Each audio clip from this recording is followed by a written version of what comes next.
Just not. He doesn't have to, but I already said like he needs it. I think I hear the knees creaking. But when he puts on a hat, 20 years are off. So Wow. He said you're like 60 without the hat. well, no, I guess I was too generous because 20 years then like They make him younger than you. no.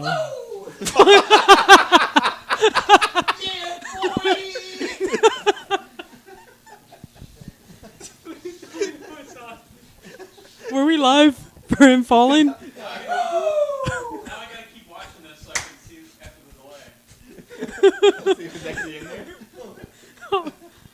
It's in the little corner. Too. Wow. Great. Come on, twerk. Don't. Do your best Antonio Bryan in terms of... So we don't tell anyone whose game we saw to check out the podcast. That won't be on the podcast. That's a live stream exclusive. It's true, it's not recording yet. No, fuck.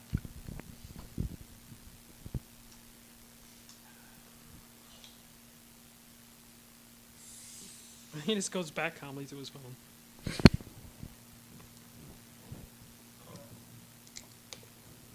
I don't remember E3 today. You did stuff. I think, yeah.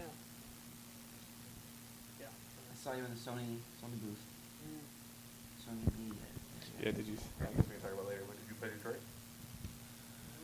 No.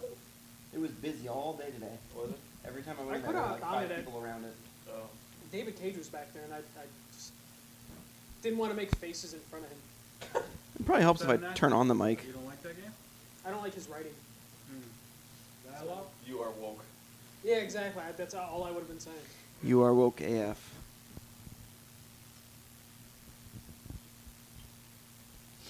I like the gameplay stuff, but I don't know.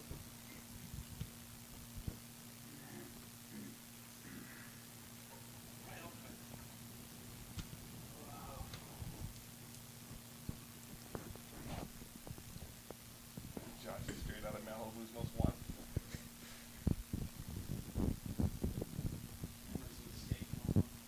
Oh, can we call you Jersey Josh? Shit. You're from North Jersey. So when I think that was the Jersey you were talking about. That was bad. Yeah, that was. Okay.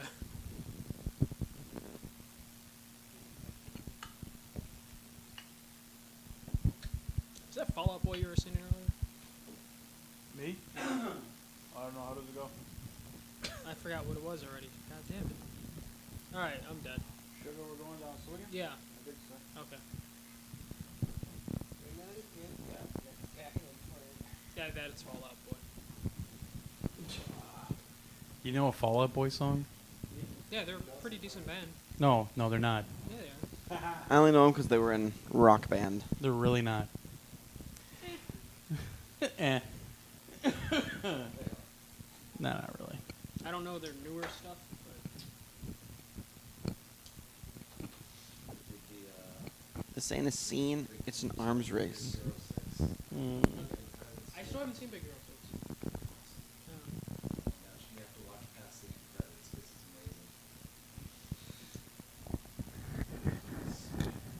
Stanley cameo? Anyone? Yeah, somewhere in there. Are we ready? Anyone? Bueller. Yeah. Check. Bueller? Pull up the calendar. All right, it's last day of E3 as Emra figured out about 3 hours after the fact. E3 is over. Boo. Poor Emra. Look at him, all full of meat. Food coma. Let's just get that out of the way. That's the biggest thing of the day. Yeah. So we went to. It's called Fogo de. I always said Chow, Fogo de Chao, but it's Fogo de Chao apparently. It's a Brazilian steakhouse. It's right on the way back to our Airbnb from where the convention center is. So we went there for dinner, and they, like a typical Brazilian steakhouse, they just keep bringing you these big, like swords with meat on them, and they just slice it off and throw it on your plate. You can get vegetables if you want. There's a salad bar. we did that requisite vegetable stuff ahead of time I got broccoli twice. for some odd reason. Vile weed. Why? No one likes broccoli. You guys No. suck. Ugh. Ugh. Broccoli's Yeah, good, it especially does. after it was like dipped in the blood of Hot the cheese meat. all over it. Thank you. No, it's not. It's Yes, it disgusting. I agree with Jersey Josh. It's a vile weed, as Newman thought. So M just kept going, and we all thought that the staff in the kitchen probably had a bet going. Look at him. Yeah, Mr. Wood Chipper Look at him. can never Holy fill him shit, up. Mr. dude. Wood Chipper is wood chipped. Yeah, How can you turn it down when they keep coming? The around with that manager had to sweet come beef? out and ask him how he was doing. all that meat, Oh my chicken, gosh. and like 8 types of beef, and then they brought out steak and chicken, and they said bacon wrapped, and he went aw, and he passed. When the manager comes out and goes straight to him, like, "How are you doing? Are you doing okay? Please leave." Well, Is there anything you want? Yep, he got a special order. That garlic beef. That was the best one. Medium well. Yeah, you got to cook to perfection. What was the ranking? What was the best? What was the best? What was the worst? I think garlic beef ended up taking it. And then that sweet, sweet mountain range of steak. That was number 2. And then that C-shaped one. French something or other. That was a close third. oh the prime sirloin, I think it was. Yeah, that's the It's whatever one Andy wanted that he couldn't get, but Emmer Yeah, got he like got 3 passed up. times. No, that was that was the garlic one. That was the Okay. one I always wanted. That was best. Just doing Guy- doing the math at the table sucked though when it started with like Andy or Glenn. There's like 5 pieces on the spear. It's like, oh, I'm not getting in on this round. Well, Andy would just get passed up. He'd just leave with meat on the saber still. Poor Andy. Yeah, that happened one time. Yeah, it's okay. You had enough. Yeah, that's true. You They had just came by plenty. another time later. Yeah, tomorrow morning we're gonna wreck this place.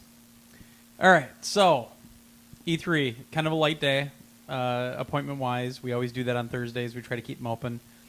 But Josh, you started with something right away at Sony, Detroit. and how was it? Detroit, it was beautiful. Absolutely beautiful. 4K HDR. Gorgeous. So we saw what was shown at the presser, but it was a walkthrough with one of the higher-ups at Quantic Dream. And he walked us through, did stuff that we didn't see in the presser. Then when the PR left, he said, all right, now I'm going to do something we're not supposed to do at all. Nice. So if it crashes, we'll see. And Did it I just outed him on the podcast, sorry. Way to go! Um, And I think she actually listens to this every now and then. Well, she knew because she came back in and he told her. Oh, okay. And she was like, what? But, yeah, because the way he was showing it all week, he was showing a failure and then showing the way to do it, which Oh, was okay. basically the way it was done in the show. And this time, he took a third choice and did a couple completely different things just to see if we could get through it with a non-fail state. And he eventually did, which was cool. We got to see a lot of the choices that you can make and a lot of different ways to approach things. It was pretty fantastic. Like you can, what's his name? Marcus. He can awaken basically the androids and turn them deviant. So when he turns them deviant, he's the only one of the 3 apparently that can do it. I mean, Connor's not going to do it. Oh, so you saw the Connor's stuff a cop. with you saw the stuff with Marcus that they showed at the. Okay, You I'm should sorry. have making him woke. I thought you were. Yeah. I thought when I just assumed that they were going. I more hope there's in a depth with the trophy hostage says situation. woke AF. No. Woke AF better be a trophy. I hope you're listening, Quantic Dream. But the idea is that he can wake any hope you're android, not and as you're walking around, you can ignore some of the androids that are working in the area, or you can wake them and use them to your advantage, depending on what you're doing or what you need to do. So it was really cool to see that. One of the things that I saw when he's going through all the androids in the shop. Yeah. One of them is the guy that was up on the rooftop with the little girl. And I went, "What?" Hey. I just made kind of a noise, and he looked over. He's like, "Yeah, you know who that is." Nice. The rest of the room was silent, like, "Wait, what?" I got to play that today. But I had patience.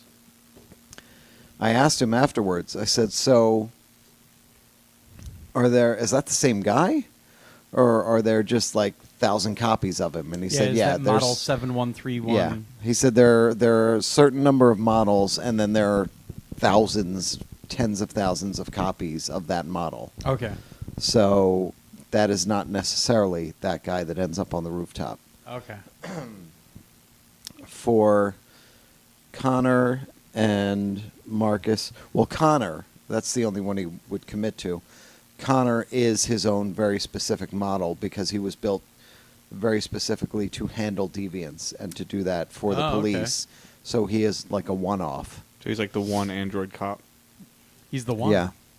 And to your question from the other day, if he goes off the rooftop in that scene, and that scene is in the game, Mhm. if he goes off the rooftop and dies, he's dead. Yep. He's Wow, gone that's for the rest of the that's a story. Crazy story arc then. He's gone for the rest of the story, and you still have Marcus and Kara to So go you- through the story with. You said like the dev showed you like the proper way to play, or the way Well, it's intended. A way to get through. Okay, it. I was wondering, is there an ideal storyline that they have for it?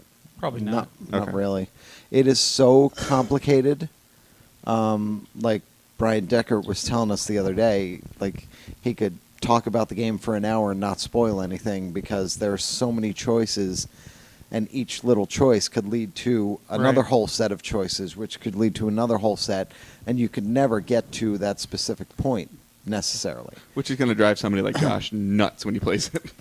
Well, I mean, that even I'll drove wanna me a play little it. nuts with Heavy Rain. Yeah. And that was a much simpler version of what we're seeing nowadays. Yeah, and I'll want to play it a couple times, I'm sure. But I think multiple playthroughs will just depend on the actual length of the campaign. Well, but at the same time, when they talked about both Heavy Rain and Beyond Two Souls, the intention is that you only play through it once, because that's your story. your story, yeah. You make those choices, that's your story.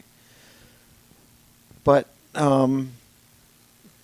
somebody even asked him, about the branching narratives and how many there are, and he was like, I couldn't even tell you. We Yeah. couldn't even count. There's so many different branches to this, and he said we have a team that's just checking the overall narrative and the arcs and everything and making sure everything ties in together the way it should, but it's way too complicated to give a number to at this point.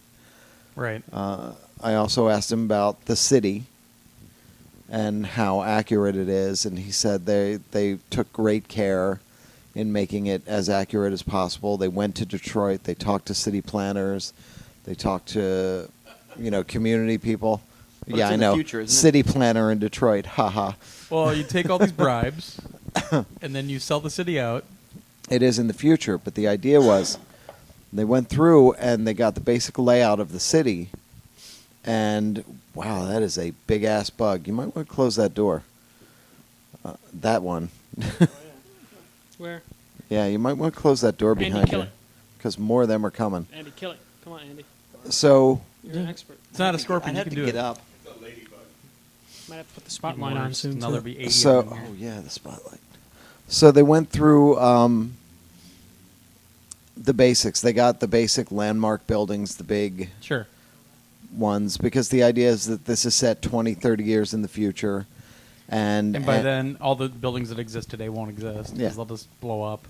And androids are being built. That is now the android production capital of the world. Like it was at one time the car production capital of the world. Sure. Now it's become that. And how would that change the city? And what would the city look like in that 20 to 30 year future where this is happening there? And that's kind of where they went with it. So people who live in Detroit will feel it's very familiar, but you'll see those differences because things have changed. You kicked it. No, it's over there. All right. As long as it goes into your room, we don't care. So that's the idea I gotta behind sleep there too. But you don't have to. You can Be sleep the on the floor. closest you get to a lady. Oh, Oh, he called you a lady. I don't know what's that name on your Coke. No, what is it? That's a good point. What is it? It is Adriana. And who is she? I don't know. Is that why you picked that one?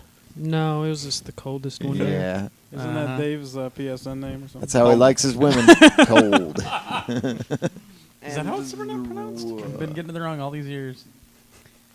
Yeah, so it looks pretty spectacular. I'm really excited to Yeah. see a It, finished game there. It is gorgeous. Yeah. And I got to, like I said, I got to play that today. Finally, I had some patience and I had some time, and I actually waited around, and I was successful, but he went off the roof.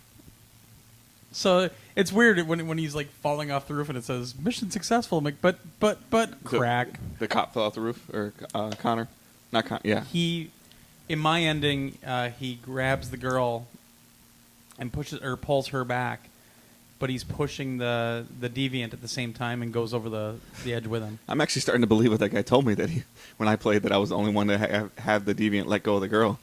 I thought I could do that too. It said like success probability was like 90%.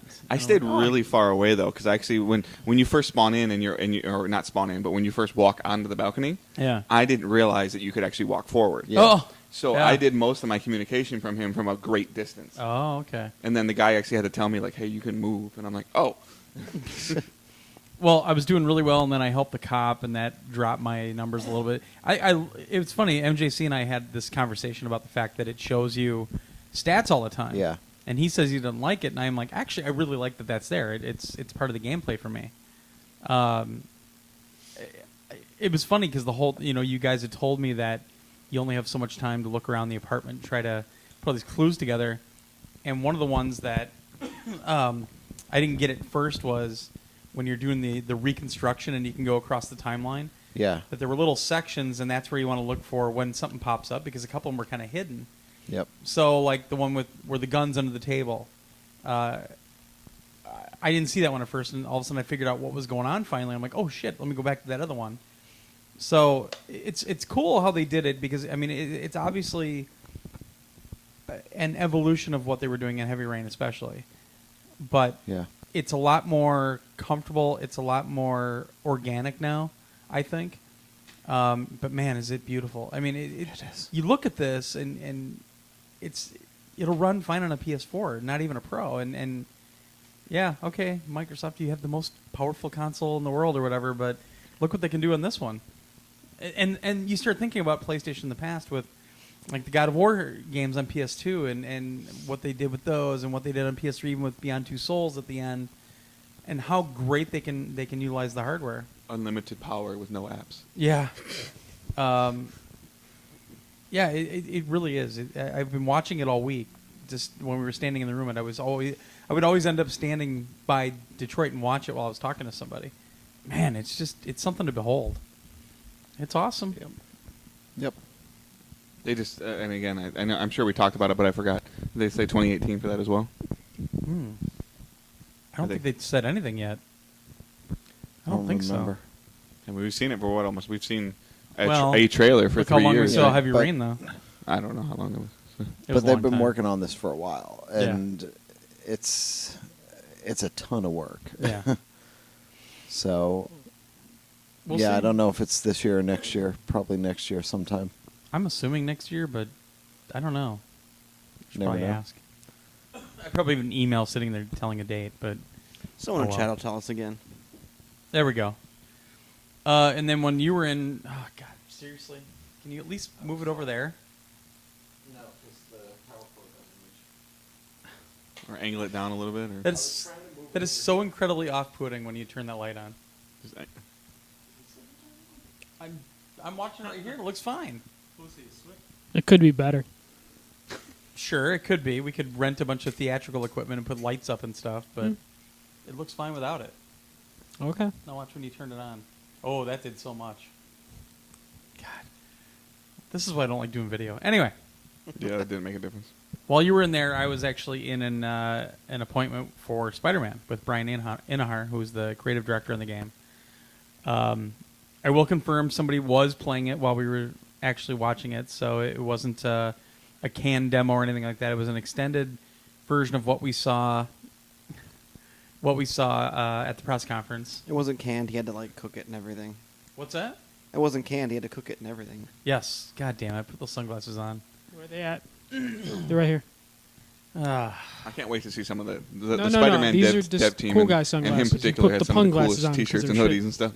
They actually had those made for E3. Yeah, because that hoodie was really badass that Brian had on. So, So the first day wasn't a proper podcast though. All right. Where's terrible the podcast? Where's the light up thing? I'll just wait. You sure? Don't wait on me. Okay. Go ahead. So first up, it is a unique story. It does not tie into any of the movies, any of the comic universes, nothing. It's its own story. Peter Parker is 23 years old. He has started his career as a scientist, so he's graduated college. It is an open world game, which some people kind of suspected. And then a bunch of people were asking about Miles being at the end of the trailer, that little stinger at the end. He exists in this universe. He didn't come through some portal from Ultimate. The Ultimate something or other? he's in the Ultimate Universe, and Okay. now he's over in the regular. Yeah, so he didn't come through that portal like in the comics. He exists in this universe. And then we had been talking after the press conference about the villain that was like changing to like silver or whatever. Yeah. So I don't know if that guy is this villain or if he works for him, but the name Mr. Negative came up. Yeah. So- which I had to look up just because that seems like a pretty deep cut Yeah. for a villain. Yeah. His web shooters are mechanical. They're not organic, or they're not a part of him. Yeah. The game takes place over the course of several weeks, so it's not just like what takes place over several weeks, and then one of the core concepts is no swinging on the clouds. So when you're actually doing the web swinging, you have to be able to connect. Yeah, I yourself. noticed that in the presser, you would see the little circles Yeah. around the building. Are you having to aim for those, or is it just kind of No, automatic? So you just kind of have to be in that general direction, and he'll kind of do it Okay. on his own. That- As long as there's something there to connect with, he'll do it. Like the camera's pointing there type of thing? Or? Yeah, Okay. kind of in the general direction. Okay, cool. And then that was so bad it doesn't even it doesn't even acknowledge sunglasses at this point. My God. See, now you're gonna get people hooked on watching us on video, and we're not gonna have that anymore. No, you can Skype him in. Yeah, God. He'll have a bird on his shoulder then. So And he's really captain. I watched basically what we saw at the press conference, but he played it in kind of a different style. He used a little more stealth. It looked really like put together. It didn't really seem like anything took you out of the gameplay at all. They talked a little bit about how we'd seen where you could tap L1 on some of the other little things that pop up around. And Brian basically said that one thing that I want players to get to is that they don't need those prompts after a while, that they just kind of understand, like, oh, there's a garbage can, I can probably grab that with a web and throw it into somebody, or hey, there's something. So they're trying to keep the world like that. Also, in the open world environment, someone had asked about, like, are you able to go into buildings and like we saw in this mission, and they said in the open world part of it, you're probably not going to go into too many buildings, but when there's actually like a mission happening, there may be some of that stuff happening. They didn't really get into like if it has a guilt system or anything else, which I think Spider-Man 2 had, if I remember right. One of them had. Yeah, one of the games had that.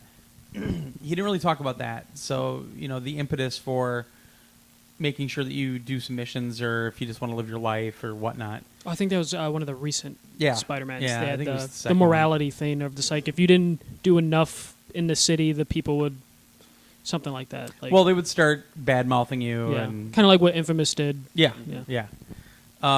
He also said, and I don't know if that crane that's falling, but this is kind of what he used as an example.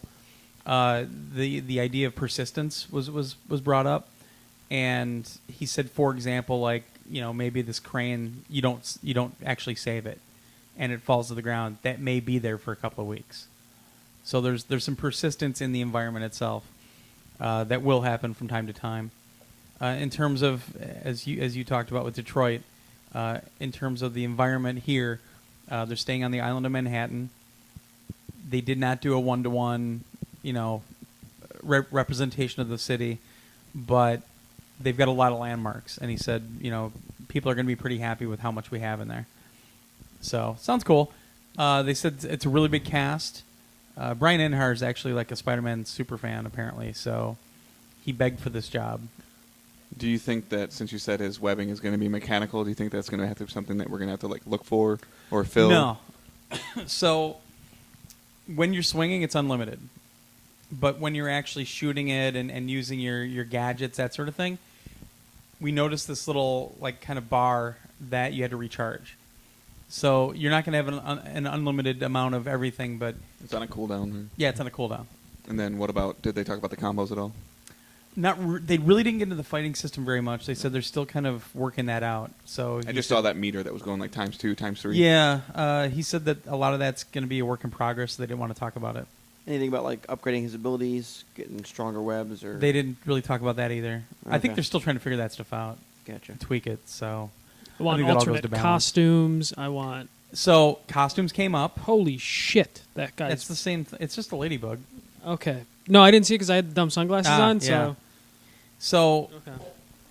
he couldn't talk about it, but he said we know that costumes is a big thing, and that most likely. Bug hunter. I know, it was awesome. Most likely, Is it that sounded Fireball again? It sounded like costumes were going to be. You're going to be able to change it out somehow, some way. Because this is a new costume he's wearing this time. He's got the white Yeah. spider on it. He talked about the fact that they're working really close with Marvel, and apparently Marvel and Sony are being very open to let them do what they need to do. And Marvel's right down the street from Insomniac, so they talk all the time. And one of the guys actually used to work at Naughty Dog, who we know, and they said that everything's been great. Like, they haven't had kind of the fights that you've seen in the movie universes. They haven't had any of that stuff happening. So they definitely want to use some other characters from the Marvel universe. And he said that the story's immense. They were really focusing on that. It's funny you mentioned that it's not the similar thing, but the story of like studios like trying to get along or fighting while they're trying to do something. Yeah. Josh, when we were up at Activision, he was talking to the director of Crash Bandicoot, or who was that lady?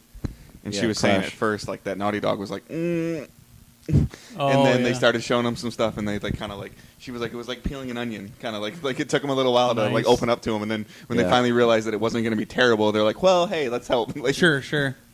Well, they had told me at PSX that they, like Naughty Dog, had given them all the wireframes for all 3 games, but they didn't really have a lot of the stuff anymore, and that was one of the problems. And then she said that like Naughty Dog's been really good about like whenever somebody like decredits something or tries to like give Naughty Dog credit for it, they go, no, it's them. Sure. Yeah. Well, they didn't really. I mean, they had wireframes, but they didn't have any kind of code to build off of. Right. So they really had to build that from the ground up, and build their own engine and build Right. all that stuff. So that's why it was tons and tons of iteration and tweaking to get just the moves, just to make it feel right again. Yeah, I didn't mean to derail the subject, but that just popped in my head. It wouldn't be PS Nation if we didn't derail. I mean, there's more for Spider-Man. I recorded the session, so I'd have some notes. So I Yeah. need to go back through that and write some things down. But it's funny. I've never been a Spider-Man fan. I've seen the crappy Sony movies and everything, and I'm really excited for the new one. But I never read the comics. I just never really got into Marvel at all. But I'm excited as hell for this. I mean, honestly, this is on my top 3 games of the show. It's so damn good. I'm excited because you said they're just making their own universe. They're not Yeah. like pulling too much from anything in Yeah. particular. Because I have so many questions. I'm just like, so does it mean Gwen Stacy's still alive? Does that mean Brock or Flash is going to have the Venom suit? Like, it's one of those things Yeah. where every time I saw the Sony producer guy, I was about to go to him. They kept pulling him into that room, and it's like, damn, Nice. get him next time. Yeah, I mean, I'm actually pretty good friends with one of the producers on the game, and he's been teasing me a lot. He hasn't told me anything about this one. It's something that obviously they're going to be really protective of because Sony owns the IP, and and Marvel does obviously, but Because if we could get Spider Gwen, I'm on board completely. I'm it's funny because you could I think at one point Brian said something like, right away he was like, well, we gotta have this, we gotta have this, and we gotta have this, and Marvel kind of came back and said, well, that might not work for the story, and they kind of helped shape it, but if Insomniac could kind of prove why they wanted to do what they wanted to do and prove that it would work, Marvel was like, okay, do it, go for it. Because like Marvel kind of like blew up their comics again recently, Yeah. to where it's like people that were dead for forever are back alive. Like Right. Gwen Stacy's a Spider-Man now. Miles Yeah. Morales is in the Captain main America's universe. a Nazi. Captain America's a Nazi. Yeah, Yeah. that I didn't like because that was about the only Marvel thing I ever liked was Captain America. So. Yeah. You know he's not really going to be a Nazi. They already said he's going to revert back in like, Of course he is. September or something. You know A Nazi he or is. Hydra or both? Because Hydra broke off from the Nazis. Yeah, he's Hydra. He's Hydra. Right, yeah. Okay.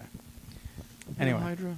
I mean, I felt kind of weird because I'm really excited for this game, and I really wanted to be in the appointment, but there were some Spider-Man super fans in there, and they were asking the craziest questions. I was like, but I hopefully I got all the stuff recorded because he answered pretty much every question.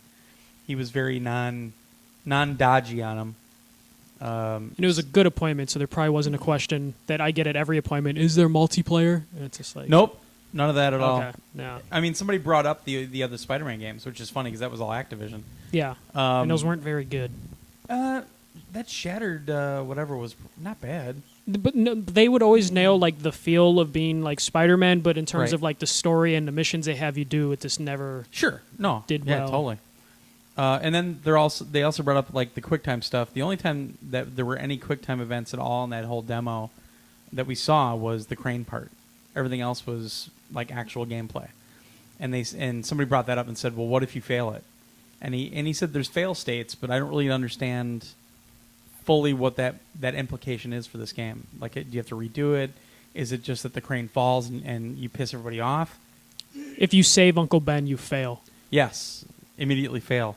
Because then you don't have your conscience. I've wanted South Park to do something like that, where like there's a QuickTime event, and if you do the QuickTime event, you actually fail, Yeah. and then it makes you redo it, and you have to keep doing it until you just like don't press something. That'd be a great troll. Yeah, it would. Maybe they'll do that. You never know. Copyright Andy. No, Copyright Andy. I had to do a quick time. I played South Park today. And I had to do a Nice. quick time. I couldn't get in for that. Damn it. It was too packed.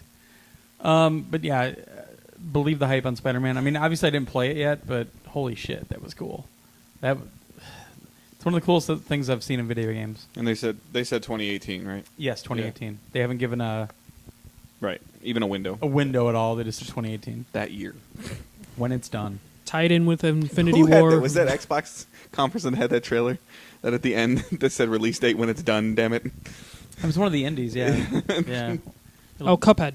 Didn't Cuphead have that? No, No, Cuphead it has a was- date. Okay. It was another one. Well, That there was another. They yeah. had that kind of indie sizzle reel thing going on, and one of them said, "It's done when it's done, damn it," or something like that. It was really When cool. it's damn well ready, I think. Yeah, I think that was the wording.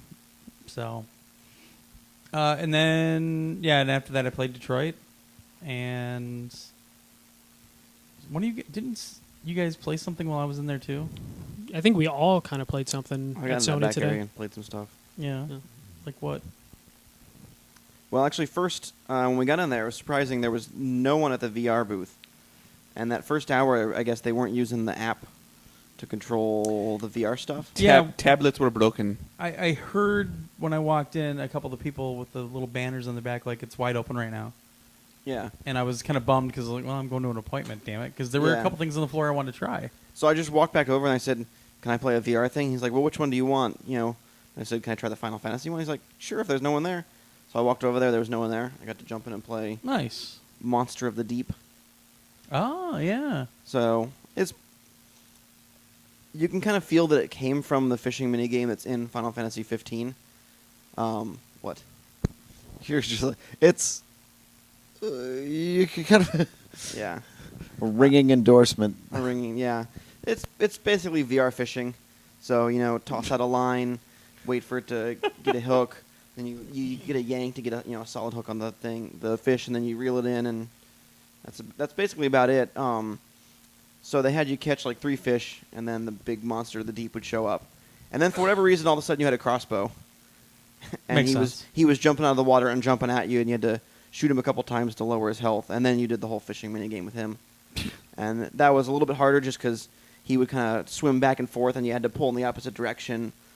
Sure. I'm assuming your line would snap, but that never happened to me. Oh. There was like a little meter on the side that was getting higher and higher if you kind of didn't follow it right. But like I said, it's kind of similar to how it was in the actual game, Okay. like the fishing mini game that was in there. So Maybe using that diamond filament fishing line from Futurama.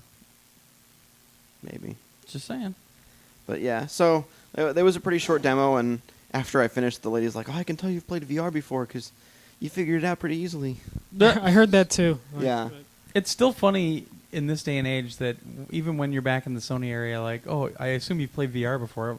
Yeah. Well, I got that every Every VR single one thing I I did. went to. They Yeah. said, "Have you played VR before?" Yeah. I mean, Are the you price familiar hold is with still VR? too high, so that's a reasonable question still. I think it is, except for when you're at a media thing, because a lot of media have some kind of VR solution at this point. Yeah, or but at minimum, Yeah. put it on a couple of times. Right. But, At events, at media events, Yeah, it's over the past 3-4 years that Sony's had it. Yeah, I get it. I get why Yeah. they ask it, and I totally get it, but it still kind of makes me laugh. That's all. Detroit's release date is still TBA. Okay. All right. Yeah. So that was Monster of the Deep. I think there was something at the end of the demo that was like, release date coming soon. Stay tuned for the full game. So I have no clue what the full game will entail. It seemed kind of demo-ish. Okay. And it makes me wonder if they're going to like package that with that VR game from last year and another thing and have like the Final Fantasy 15 VR. Put like 4 VR Just games VR together games. and make it as a $60 package. The There you VR go. bundle. That, I'm sure Square Enix would do that, the Final Fantasy tax or something. And then we'll have a collector's edition for $500 that you can't Exactly. buy. It still doesn't beat the $800 Assassin's Creed collector's What's in edition. that, by the way? I don't know. I haven't looked. I think the A limited edition statue, Yeah. numbered like 500 of them or 100 of them or something like that. $800? Yeah. That thing better be made out of gold. I can look it up in a minute if you want to. But It's a different statue. I think it's heavier. It's made out of a better material, and it's very, very limited. Does in it come with terms of the how game? many? No, it does not. Okay. Yes, it does. I wouldn't does be it have the shocked. season pass? Probably not. No. You have to. Are they doing a season pass? Well, there's that game. Assassin's Creed Origin has the same.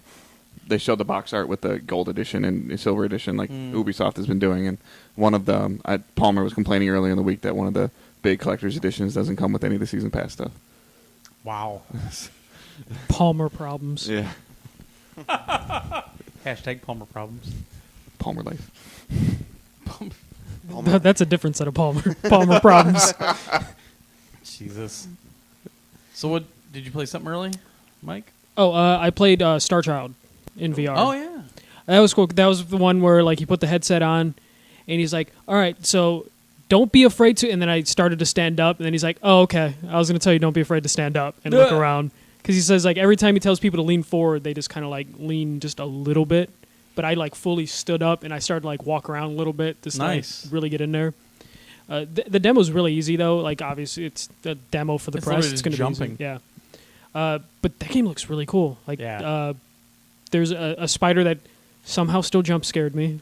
Just not like crazy jump scare, but it was like like a quick I jolt. think I kind of did that too because it really comes into your field of vision. Yeah, it just quickly. drops out of the side because you're like focusing on moving to the right, and then it just like pops up on the left. Yeah. But then of course, as soon as it popped down, I stood up again, and I just really got in its face just to see like how detailed it was. Right. And the game looks really sharp. Like It does. I was talking to someone earlier, and just seeing how the graphics for the PSVR have been progressing as yeah. developers have had more time with it. Yeah.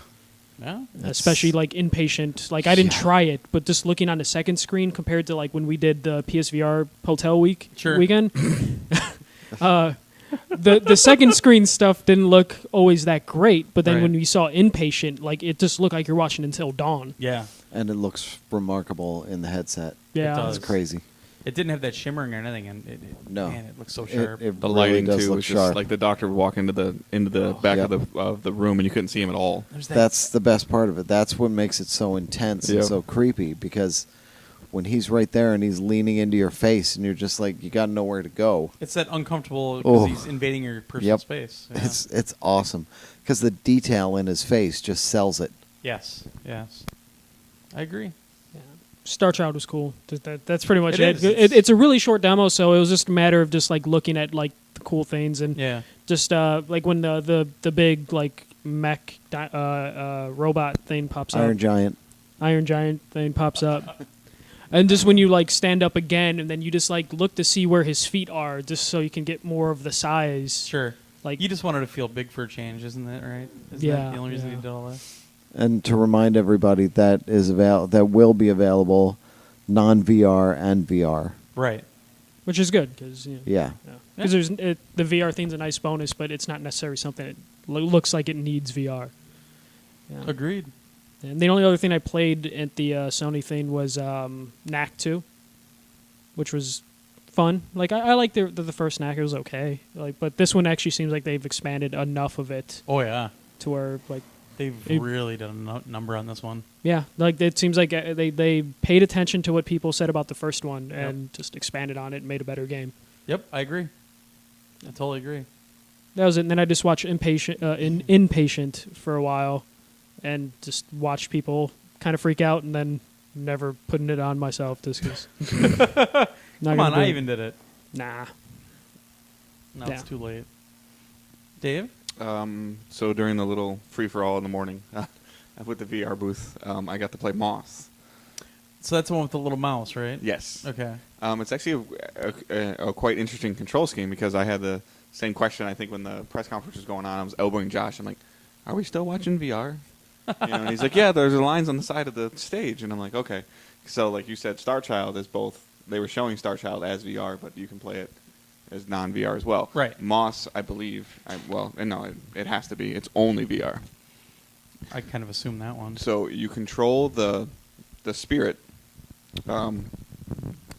with the VR and the L2 and R2 buttons, and you control the mouse with the analog sticks and the face buttons. Okay. So it starts off with like kind of like a storybook style thing, like you're in this big like cathedral. That's the game that we were saying, Wonder Book 2! Yeah, you're in this big cathedral, and you so that I don't even know what to call it. That cylinder that's on the screen, which is essentially like your hand, Right. kind of. It opens. You open the book, and you flip through some pages, and it starts the story, and then you see the mouse, and you can start controlling the mouse, and it's a puzzle platformer. And there's a little bit of like fighting that goes on in it, but like you had to do this. The first one was getting to this door that you had to figure out how to open, and the way you opened it was by the spirit, by picking up the statue, moving the statue onto a plate, and then the plate cracked the door open, and then you had to pull the door open.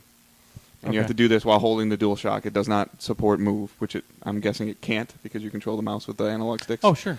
So you actually have to like move the DualShock forward and backwards in your hand to okay. get more depth or less depth to grab something, or to grab and then pull towards Sure. you while squeezing the trigger. So then you open the door and you go into this room, and then you drop down and there's a couple things you had to fight, and then again after you cleared that, there was this thing you had to open and kind of rotate the DualShock to kind of make it a spiral staircase come out of the ground.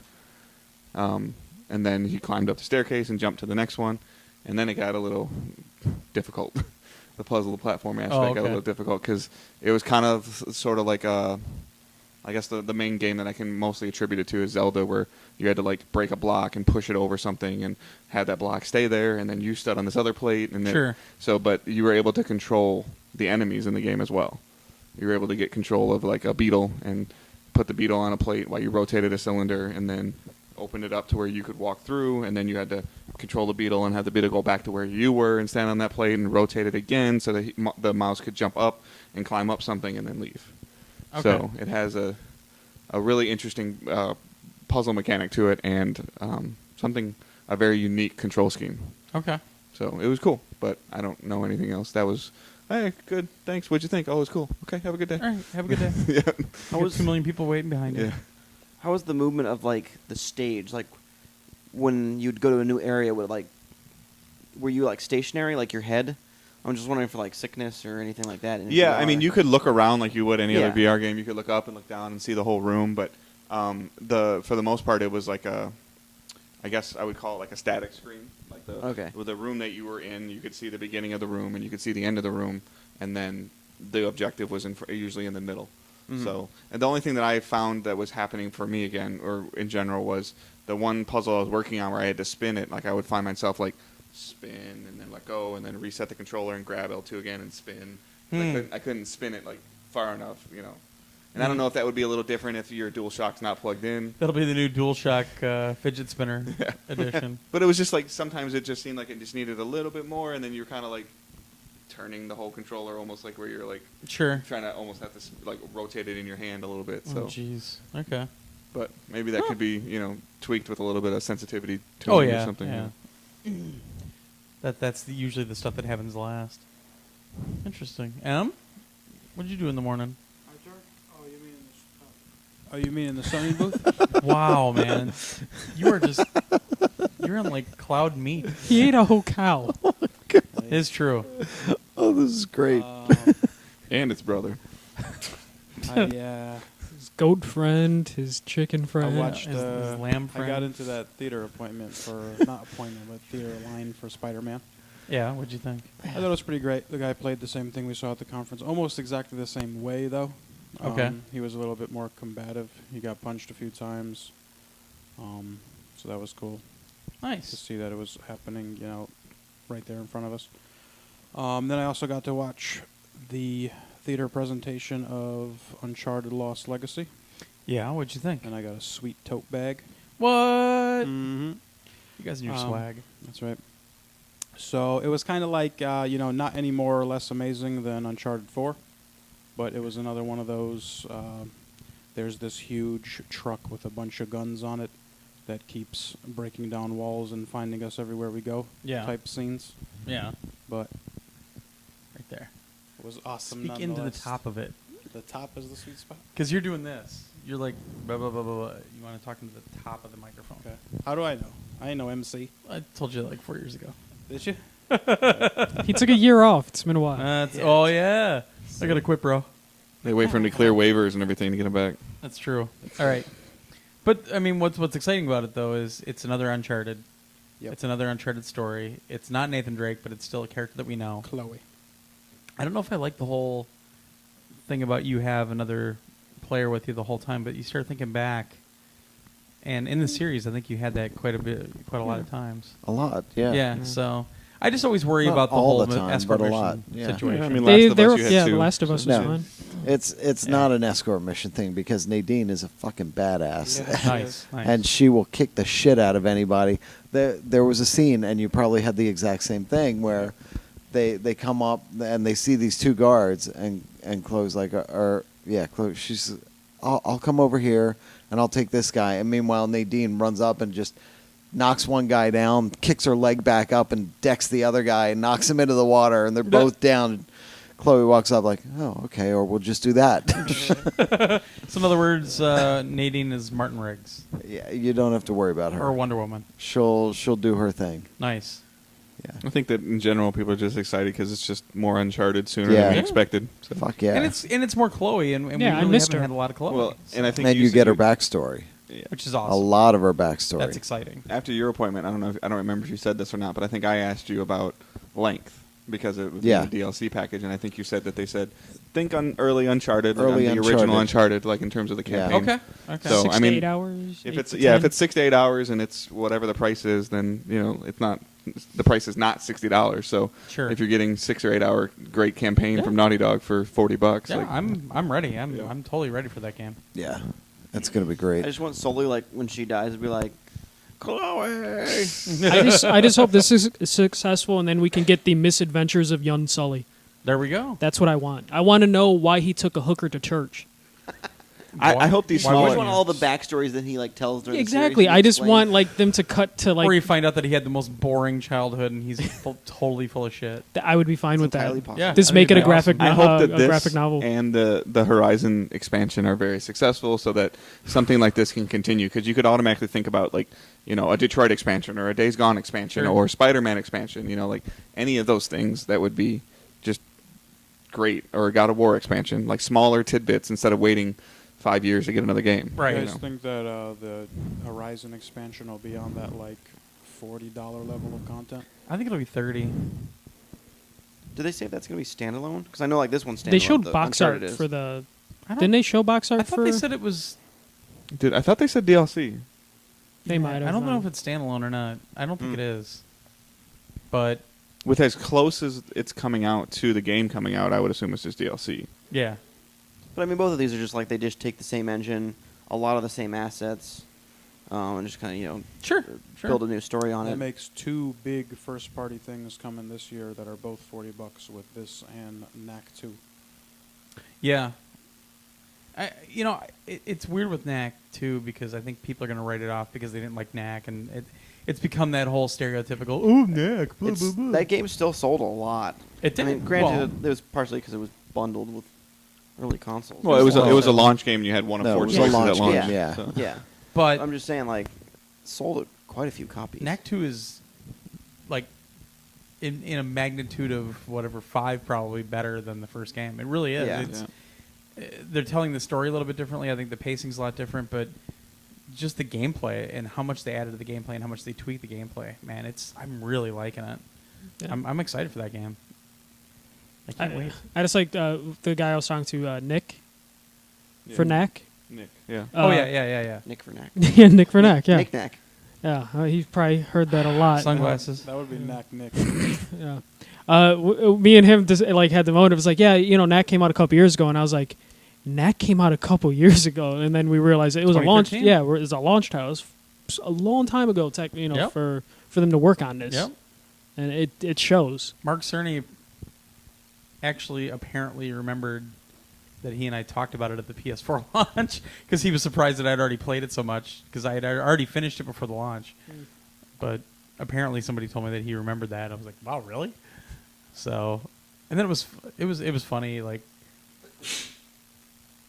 I felt so crappy that I was late to our appointment and all that stuff for Mark Cerny. He was like, no, it's okay. We get it. I'm like, I'm still He so will bad. remember that too. He probably will. I started thinking about that. I'm like, oh shit, he's gonna remember that too. But he was really cool about it. Next so. time. Oh, you're on time today. Nice. Yeah, I'm waiting for that one. 4 years later, he's like, oh, you're on blame time. the yellow badges for that one. Knack 4.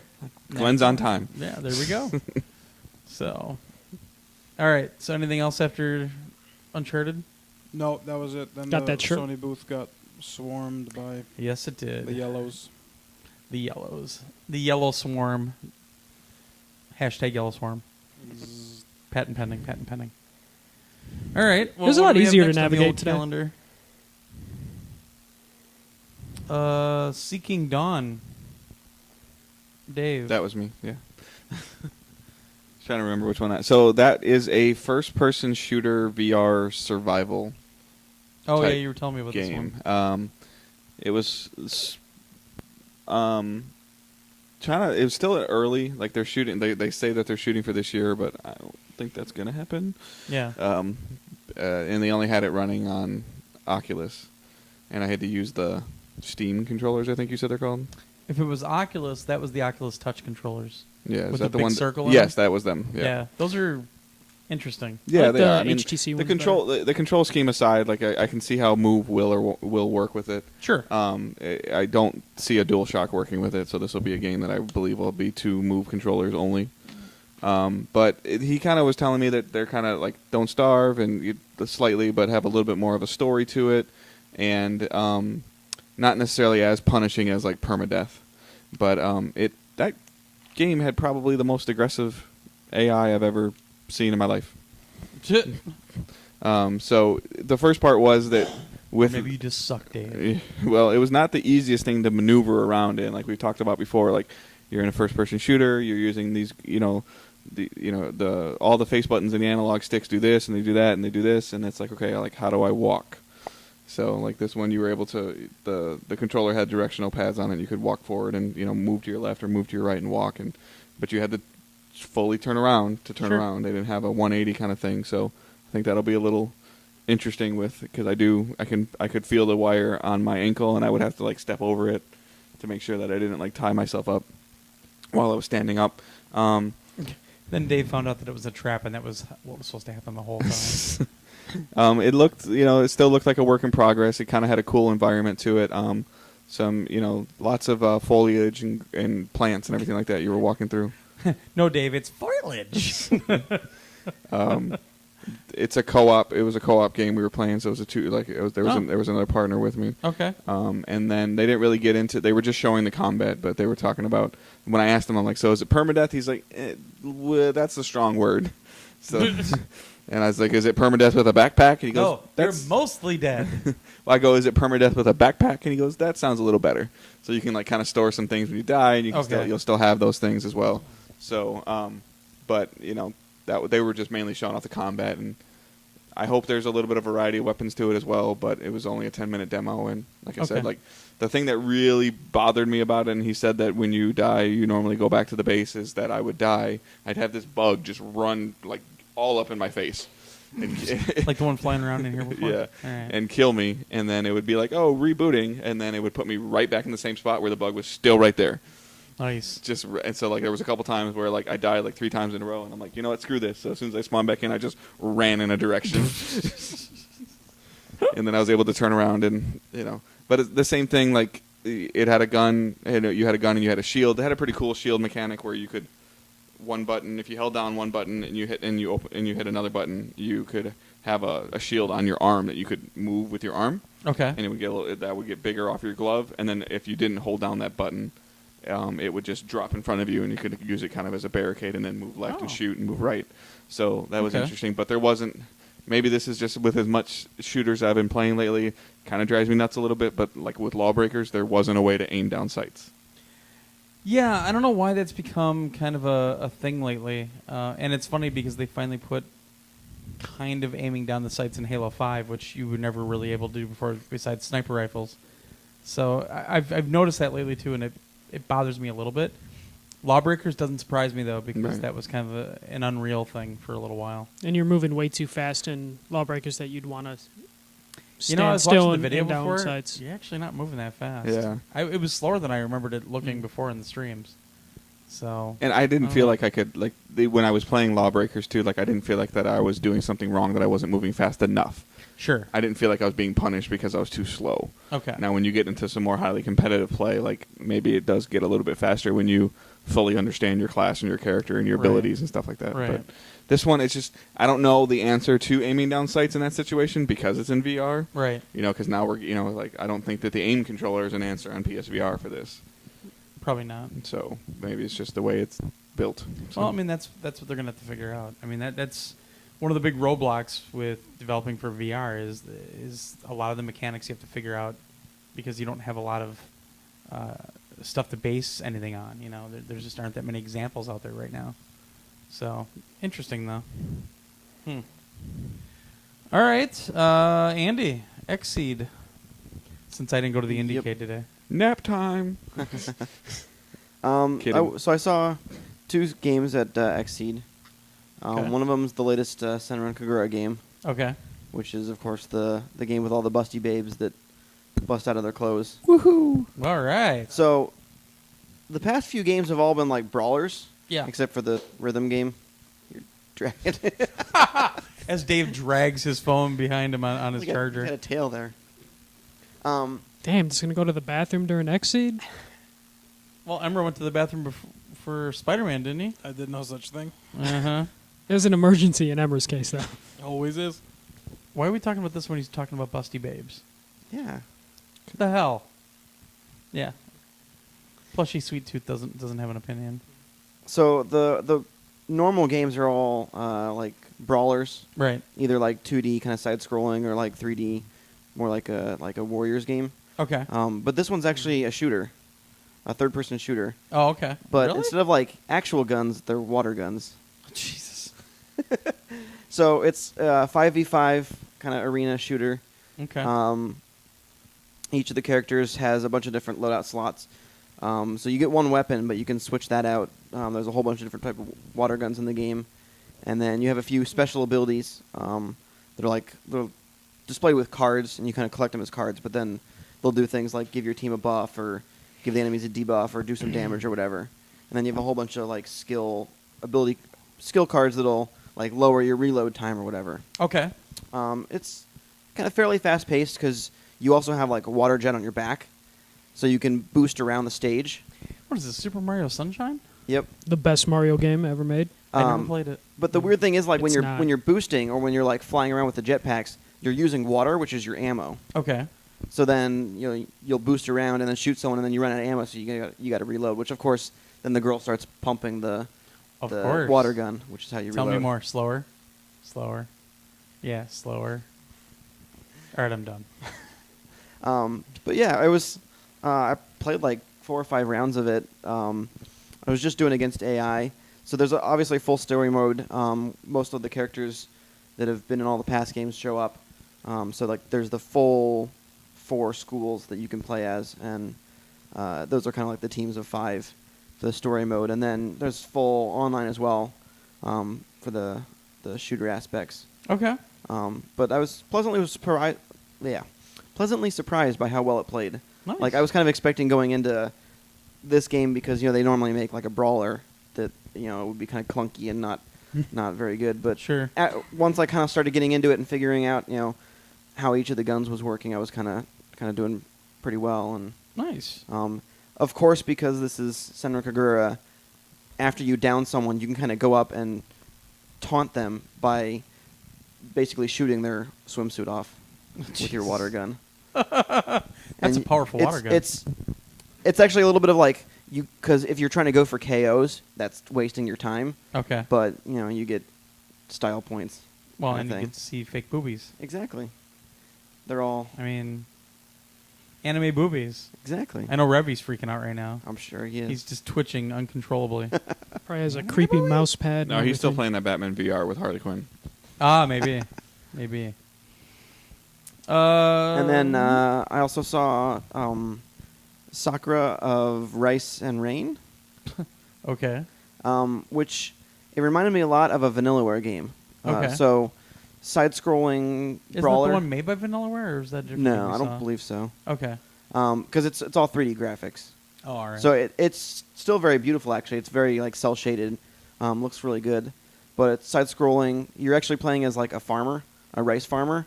So like the weapon is a sickle and okay. smacking enemies around.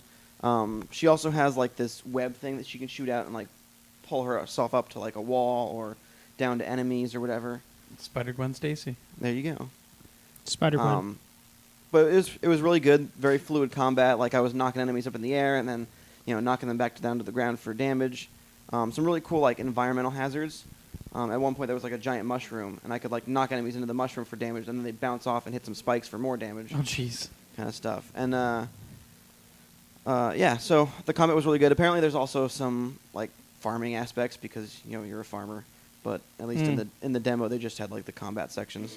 So I don't know what exactly that all entails. I guess there's some like collecting items to upgrade your weapons and Okay. all the kind of stuff you'd expect from that kind of game. But yeah, I was also very surprised by how much I enjoyed that. I'd kind of heard of the game and never really paid too much attention, but Sure. I came out very impressed with how well it played and how Cool. well it looked, and it's definitely a game I'll be looking to try out when it comes out. Any release window on that yet? I don't recall. I know Senran Kagura comes out later this year. I think in Right. like October. Okay. And I don't recall if there was a date on that one or not. But Okay. Cool. Dave, you had something? Mm-mm. Oh, you looked like you were. I couldn't. It was funny because Andy was talking to me in the media room about it. He's like, I played a shooter today. And I was like, oh, really? And I go, what was it? And he goes, it was all these scantily dressed women. And I was like, well, how did it play? And he's like, oh. Oh. well, like I said, it played very well. Yeah, no, I know. I still don't think it's one that you'd play yourself, but My wife would destroy me. Just tell her it's Sexy Destiny. We got these new shaders. This is my Titan. Her name is Tina. Nice. Well, I think next on the calendar is when I went to Astro Gaming, which I originally missed on Tuesday. I had to reschedule to today. And what they were showing off was what we got an announcement for, I think, on Monday or Tuesday. Their new A10 gaming headset, which is a wired headset. But the headphones themselves kind of designed like the A40s a little bit. So they've got, the big ear cups, the 40 millimeter drivers, but they're plug-in. And what this really affords people is the fact that Astros are usually pretty expensive. These are kind of the entry level Astro Gaming headphones. They're $60 on PS4. They make the same $60 ones work on the Xbox 3 or Xbox One. But if you have the old controller and you need the little controls for it, you can get a $100 set that has that stuff all built in. So volume control and mute and everything else. So I actually played Halo 5 with them for a little while, and they're fantastic. They sound just as good as the A50s and the A40s, and very, very comfortable because they use that really kick-ass, like real soft, pillowy foam that they have on the other headphones, and they're really good. Integrated microphone that you can mute by pushing up, and pushing it up next to you. And it's got like an inline volume control, but I didn't really even use that today because I was using the Xbox One version. But $60 for a pair of Astros is a pretty nice thing when you think about it. If you want some higher end gaming headphones, they're going to send a pair out to my place for a review, so we'll get on that. I still have to work on the A50 review, but no, they're very nice. I was impressed. I'm a big fan of the plug-in headphones because you don't have to remember to charge them. Yeah. I If usually you're gonna keep my get V-Motos around. If you're going to get close to the same sound quality out of, plug-in ones versus, $200 ones that come with extra batteries and making sure that you, Yeah. when you stay up too late playing and you just don't remember to charge your headphones. Exactly. Well, I mean, I keep my V-Motos around because every now and then the A50s, my really only my complaint about those is the dock, because when you just set the headphones on top of the dock, Mm-hmm. and you think it connects, but sometimes it doesn't. So all of a sudden you grab it off the dock, you put them on your head, and half an hour later they're beeping at you. I'm like, what the fuck? Why is this thing doing this?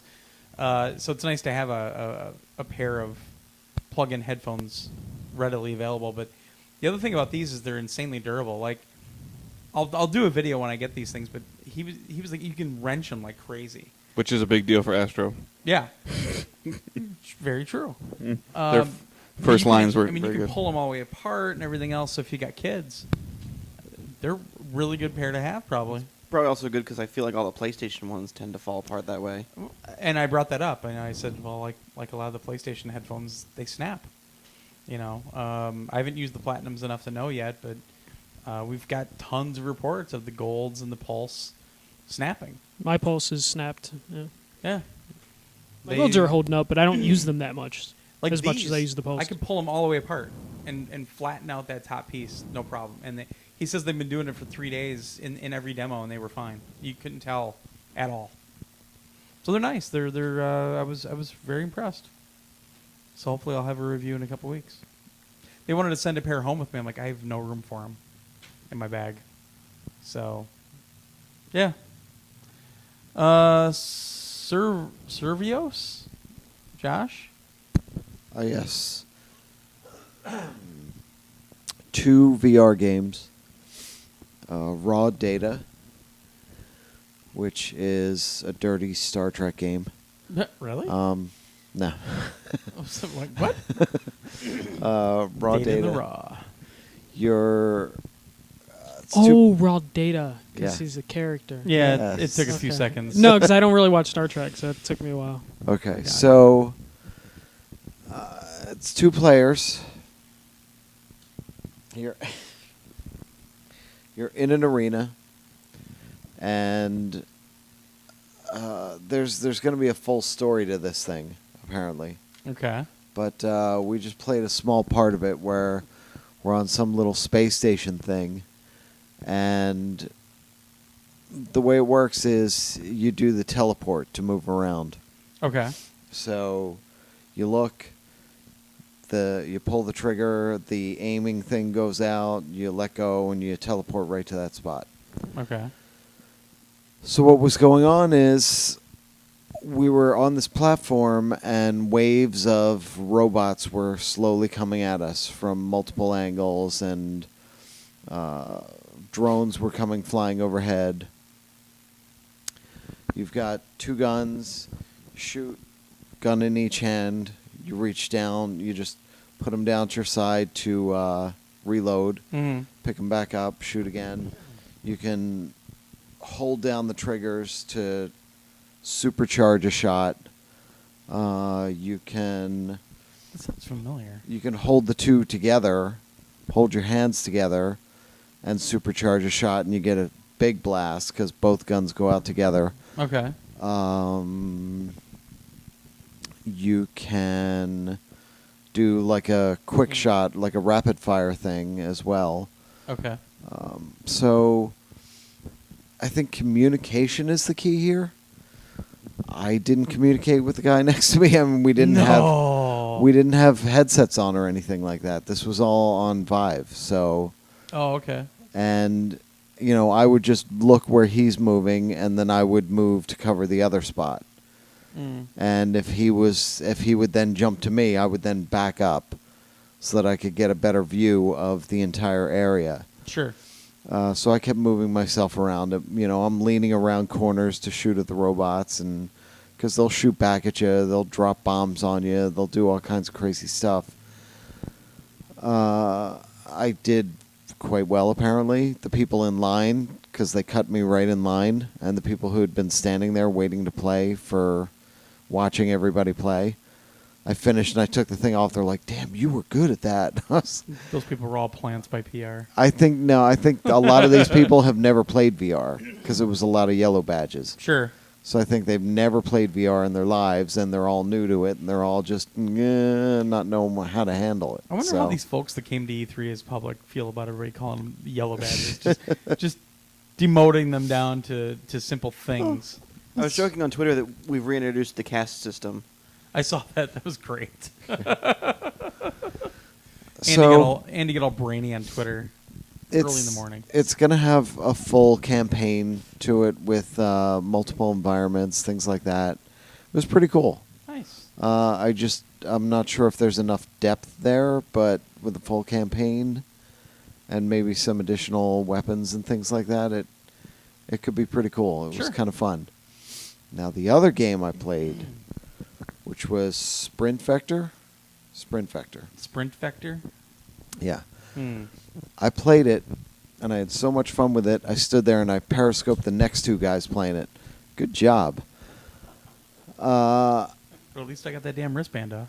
So my periscope is out there. You have to watch it, and it's crazy because all right. So the way this is, their whole thing is locomotion in VR, and what So a problem Kylie that Minogue's in is. What a problem this is. All right. Nice throw. You're lucky those sunglasses are shit. That's why I threw them. I didn't want to throw too hard and hit Emra. Actually, you should because he's falling asleep over here. Well, that was the thing. I didn't want to throw it too hard because I could see his reaction time is cut way down. Look at him. He looks drunk. You're just in like a meat trance. All right. So He's getting like redder and redder as he gets sleepier and sleepier. locomotion in games has been a problem, and trying to figure out how to do this in VR is a big issue. So they had the idea of using your arms. So it's a race. Okay. And it's almost like you're a gorilla, where you're using your arms to pull yourself along and to run along. And it feels natural in a way. Yeah. When you're doing it. It feels kind of fun. So the entire beginning of it, you run through the course as like a demo, as like a learning thing with a guy in your ear telling you, okay, this is what you need to do. You need to swing your arms back and forth like you're walking, but you need to swing them really big and get a rhythm going. So you get this rhythm going, and you can speed up and really go fast. Okay. To jump, you need to push straight down and push a button as you're doing it, just to kind of push yourself off the ground. When you come up to the wall, it looks like a climbing wall almost. There's little green things on it, and there's green ledges and stuff like that. You grab onto one, and you pull straight down and let go of the trigger as you're pulling down, So like Robinson. and you can launch yourself straight up. Oh, okay. Launch yourself, like really high. Okay. You. Hey, yeah. This sounds No, like the people that made Eastskin walked by, and then Why Do Birds Suddenly Appear started to play. Your feet never move. You stand complete. Well, I know. But your feet do move when you need to turn corners. You need to physically turn a little bit. But even that, I didn't turn that much. There weren't that many corners. They're adding in a drift mechanic. Because if you get up to speed, you can actually do it, and it feels right. They were saying, it's basically a race. So when you jump off of something and you're in the air, if you hold your arms both straight out in front of you like Superman, you can get a little boost and glide and fly a little bit further. Sure. So there's all these mechanics that you need to learn, but once you learn them and you get a handle on it, and you race somebody. They said it's like Mario Kart. There's stuff on the track where you can pick up weapons. The guy in front of me in my race dropped a bomb Yeah. that put this huge force field up, and as I went through it, it slowed me down dramatically. You get nitro, and you just pound on the triggers on both controllers to speed up with the Okay. nitro.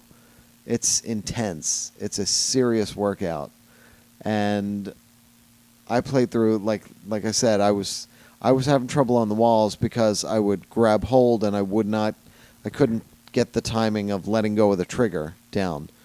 Maybe you should Almost. keep it held down the whole throw. Yeah. It doesn't work like that. Oh, it's not the switch. All right. Callback. So I was having trouble getting up the walls. Like at times, I would fly up the walls and it was You'll great. Need 'em. You'll need them eventually. At Andy. times, I would fly up the walls and it was great. Every now and then, though, I wouldn't quite get it down right. One of the other things they were saying, people don't swing their arms the same way. Right. You know, when you tell them just swing it straight, swing it like you're walking. But yeah, some people swing it across their body. Some people will be going back and forth across their body as they're swinging their arms. So they have a system built into the program where it can figure that out and know that, okay, that's how this, without even, calibrating, it knows that's just how this person swings their arms. Okay. And that's movement, that's walking. So I played it. I beat the guy by 3 seconds. I was way behind. I caught up to him because I was sprinting at one point. I got stuck at that there was this last ledge to climb all the way up, and I Right. thought he was going to catch me. And I got up to the top, and I just bolted and flew past him and beat him by 3 seconds. And the whole place was cheering. And that was the thing. Everybody gets into it. I watched the second one. I periscoped it. Guy on the left got it immediately. And he was cruising through. He finished up the whole demo track and started a second run through. While the other guy was still barely making it through the first one. He couldn't climb to save his life. He couldn't move to save his life. He was having all kinds of problems. So the race starts, and I'm like, that guy doesn't have a chance. And he ended up winning. Nice. It was intense, and the whole place was going crazy. But you finish it up, and you're sweating, and you feel exhausted. They're talking about, like, putting in 10, 20 people in a race together, doing stuff like that. It looks like it would be so much fun as even like a party game or something for Extra Life or something like that. It was a lot of fun. I really had a blast playing it. Okay. It is coming. Both of these are coming to PlayStation VR later this year. Okay. You played them on Vive. Yeah. Okay. But Sprint Vector especially is really awesome. I really had a blast with it. It's a really unique way to control a character in VR, and once you get the hang of it and get the rhythm with it, it's insane. Cool. It's insanely fun. The sense of speed and movement in it is fantastic. Okay. So, yeah. I'm looking up your Periscope. Sprint Vector VR Racing. Yeah. Yeah, and you can see the people. Well, no, all you're doing is worrying about your Yeah, all hair I see right is your now. ugly mug. Yeah, I'm explaining what we're doing and where I am fixing your hair. Yeah. and what I just went You were through. kind of going like this. No. Well, I mean, I know that your makeup crew from the mornings isn't there with yeah. you. I so. just got out of there and I looked at myself. I was like, "Holy shit, look at my hair." Because I had that All right, there Vive you thing go. on He's my now head. showing. I have that Vive thing on my head that feels too small and Yeah. feels like it's going to pop right Yeah, off your doesn't head. feel like it's strapped on the back of your head very well. yeah. Looking at this, I don't think I'll ever play this game, ever. I felt bad for the guy that was that one game I was at that he had to strap the because I had to like kind of kneel or squat so that he could put it.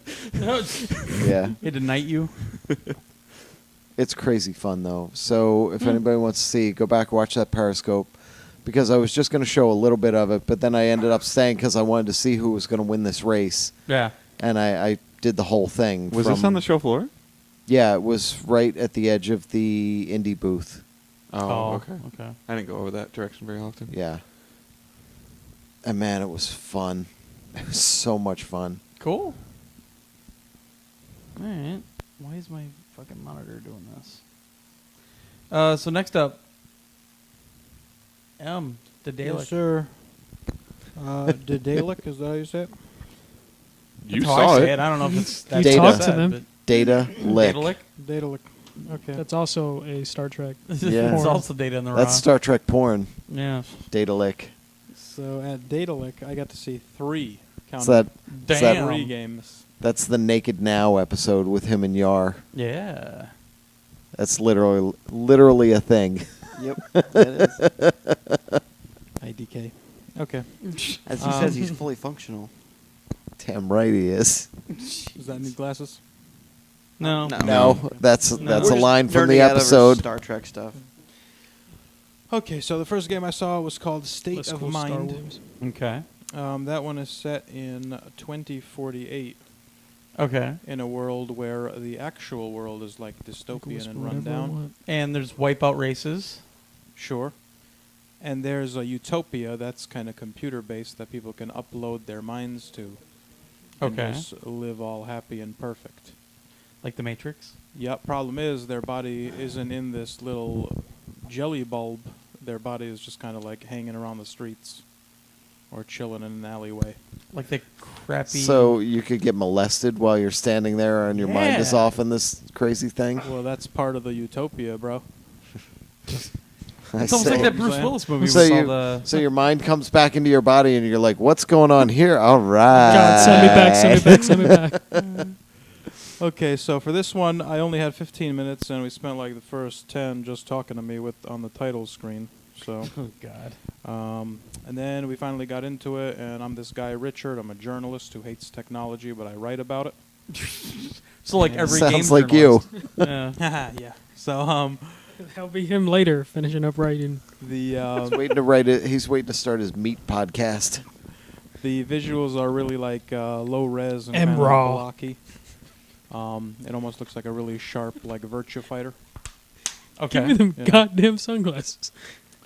So the only part I got to play really was trying to answer questions about my past with a doctor, a weirdo who was trying to figure out what I could remember.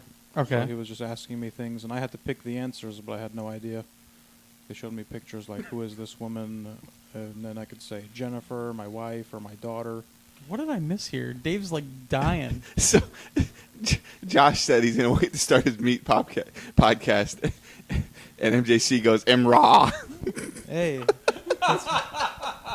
that's my rap name. Oh boy. Raw. It's also his god name when he goes into the Egyptian Assassin's Creed. Oh. Emra. No, but Raw. Raw. God damn it, Andy.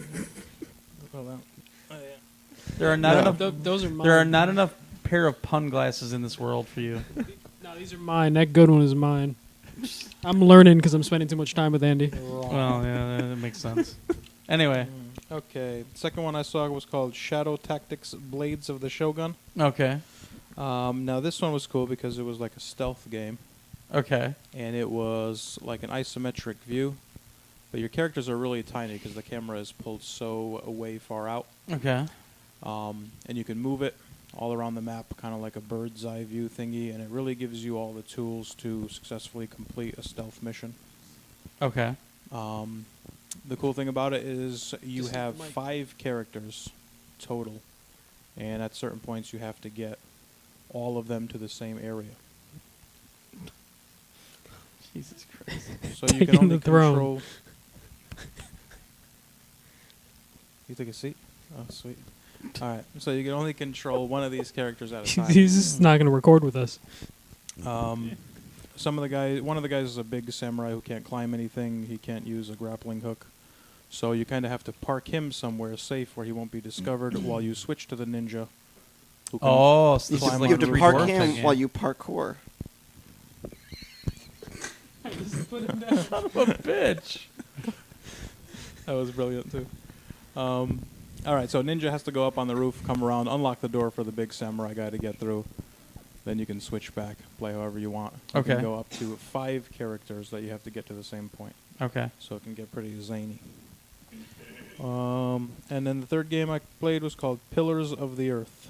Pillars of the Earth. Yeah. That's a story about us. So yeah, I'm sure it is. So that's based off a smash hit book with over 20 million sold. Anyone heard of this book? Nope. Nope. No. So the developers are German, and the guy tells me that in Germany, Stuff so Pillars funny. of the Earth, the book, is the 3rd best-selling German book ever. And the first 2 are Mein Kampf and No, the first 2 are the Bible and the Lord of the Rings. Jeez. Those are really similar. Yeah. Yeah, a little bit.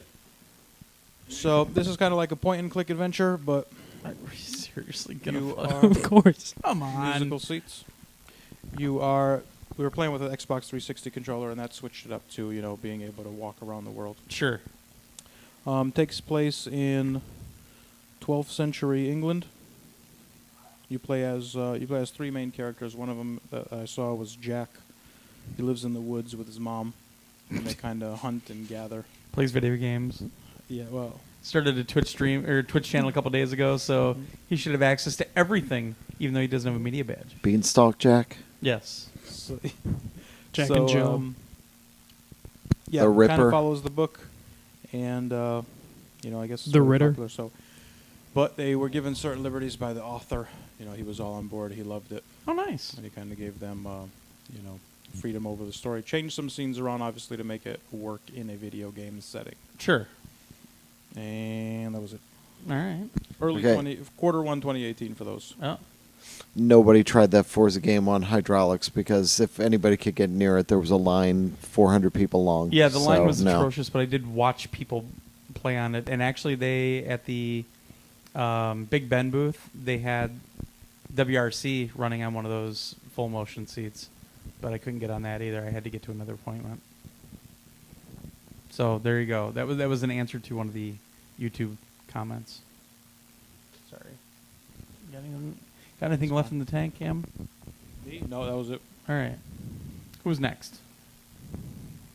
I guess I'll just go look.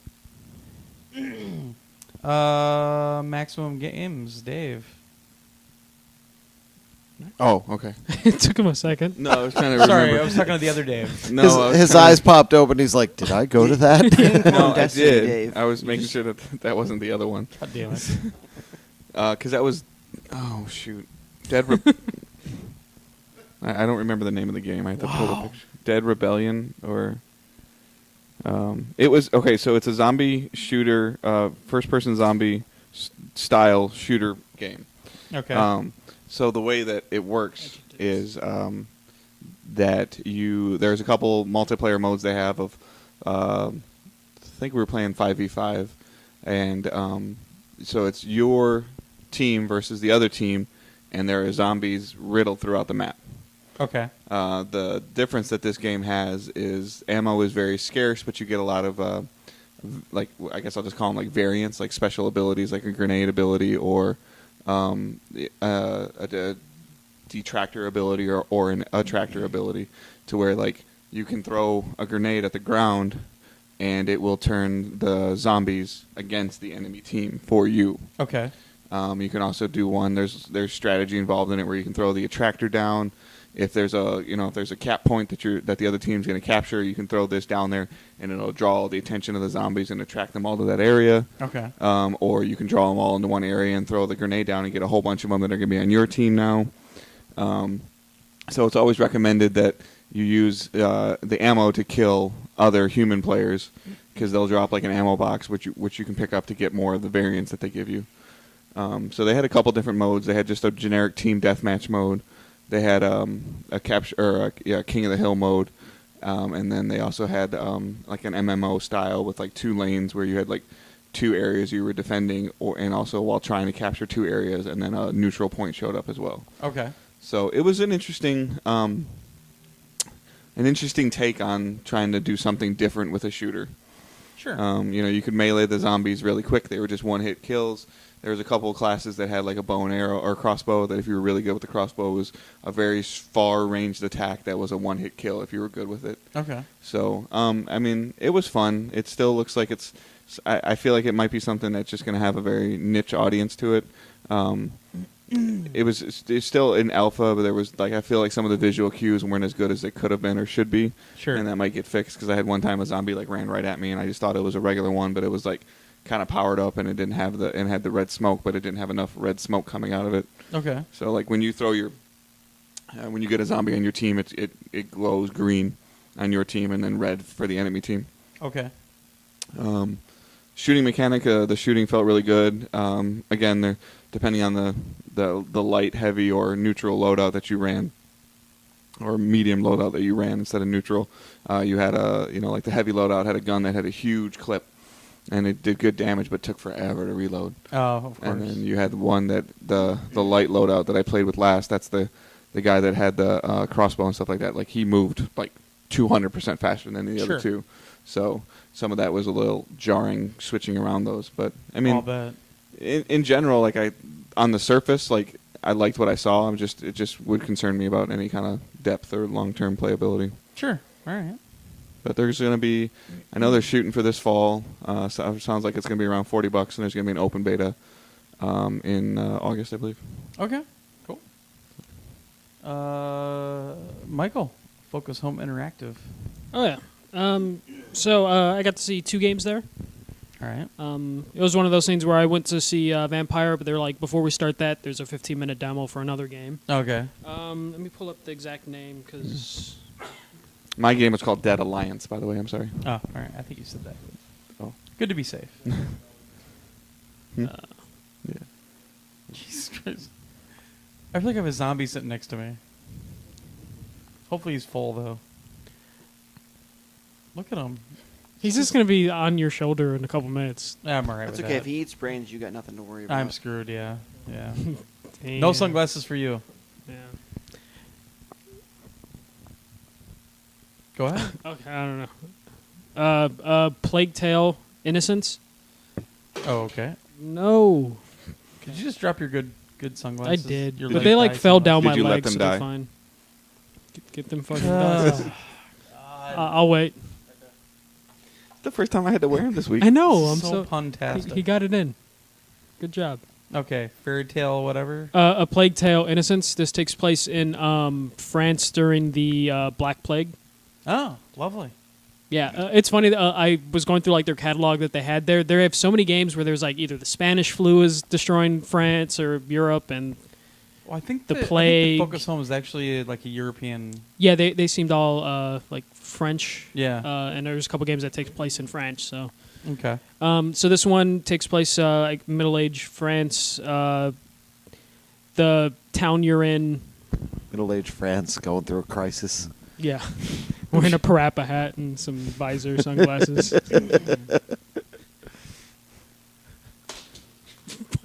Right on iPad. And he's already got a pair of sunglasses on, so he can't That's, see. yeah, I can't see what's going on. Had to hit the Damn good shit out throw of for your sunglasses. iPad. Just saying. True.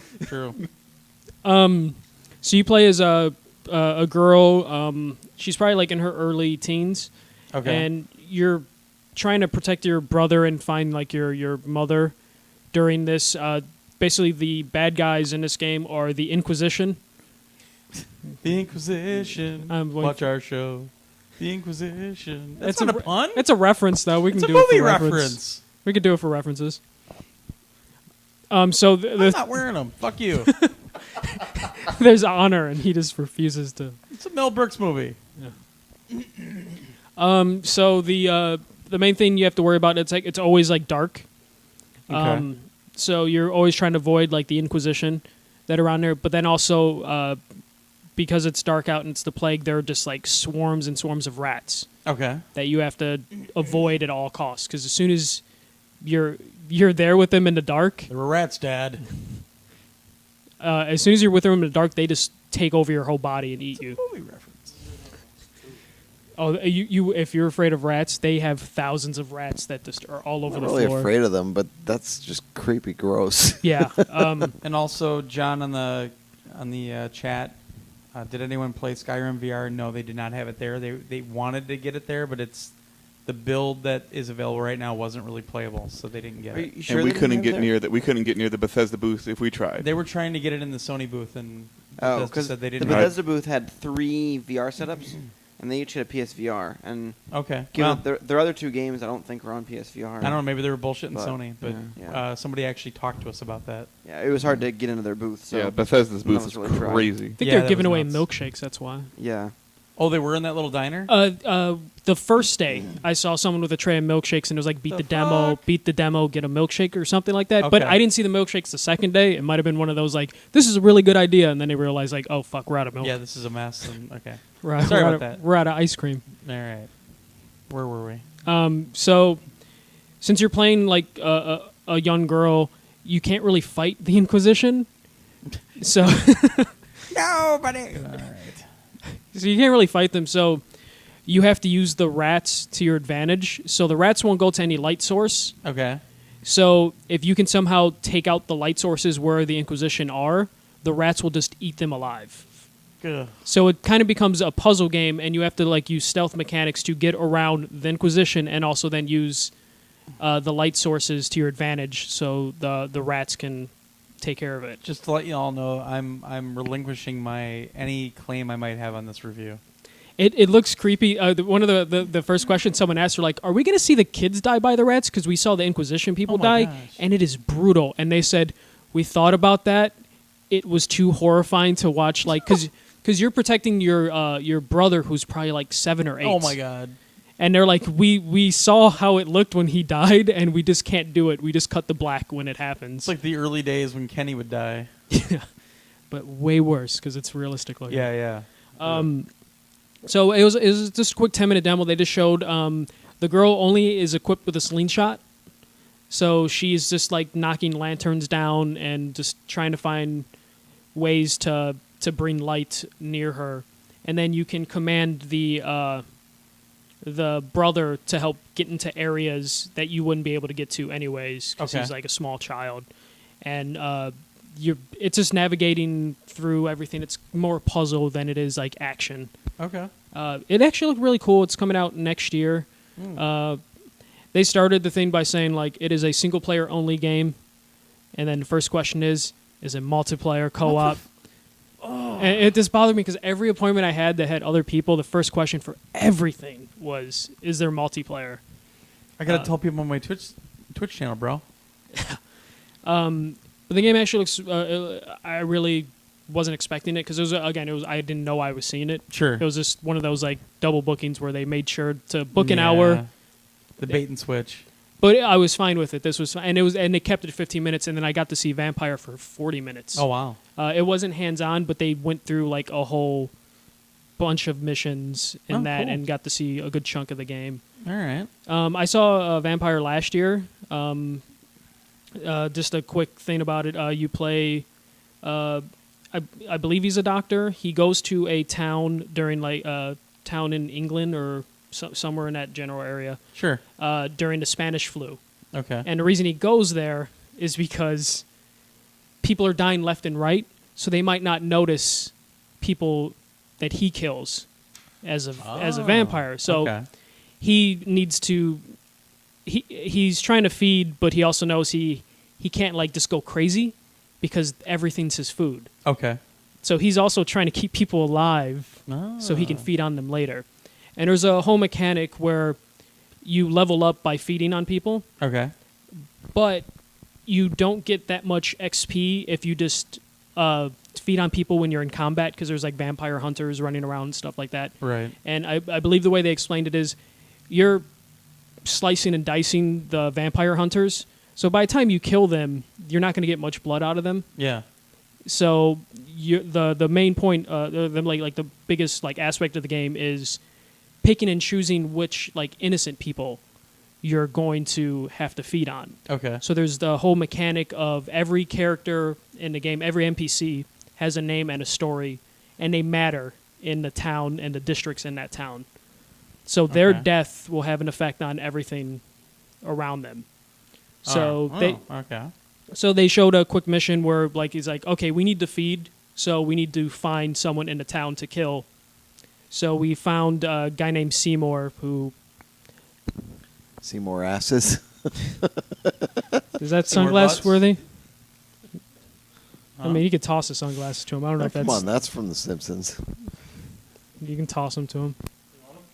That's a Simpsons. Someone in the chat said someone did a Simpsons reference earlier. I missed it. Johnny's a boy says you clearly don't know what you're talking about. For who? I have no idea. Fuck Johnny. Yeah. F that guy. You suck at Overwatch, Johnny. Oh shit! Damn. Yeah.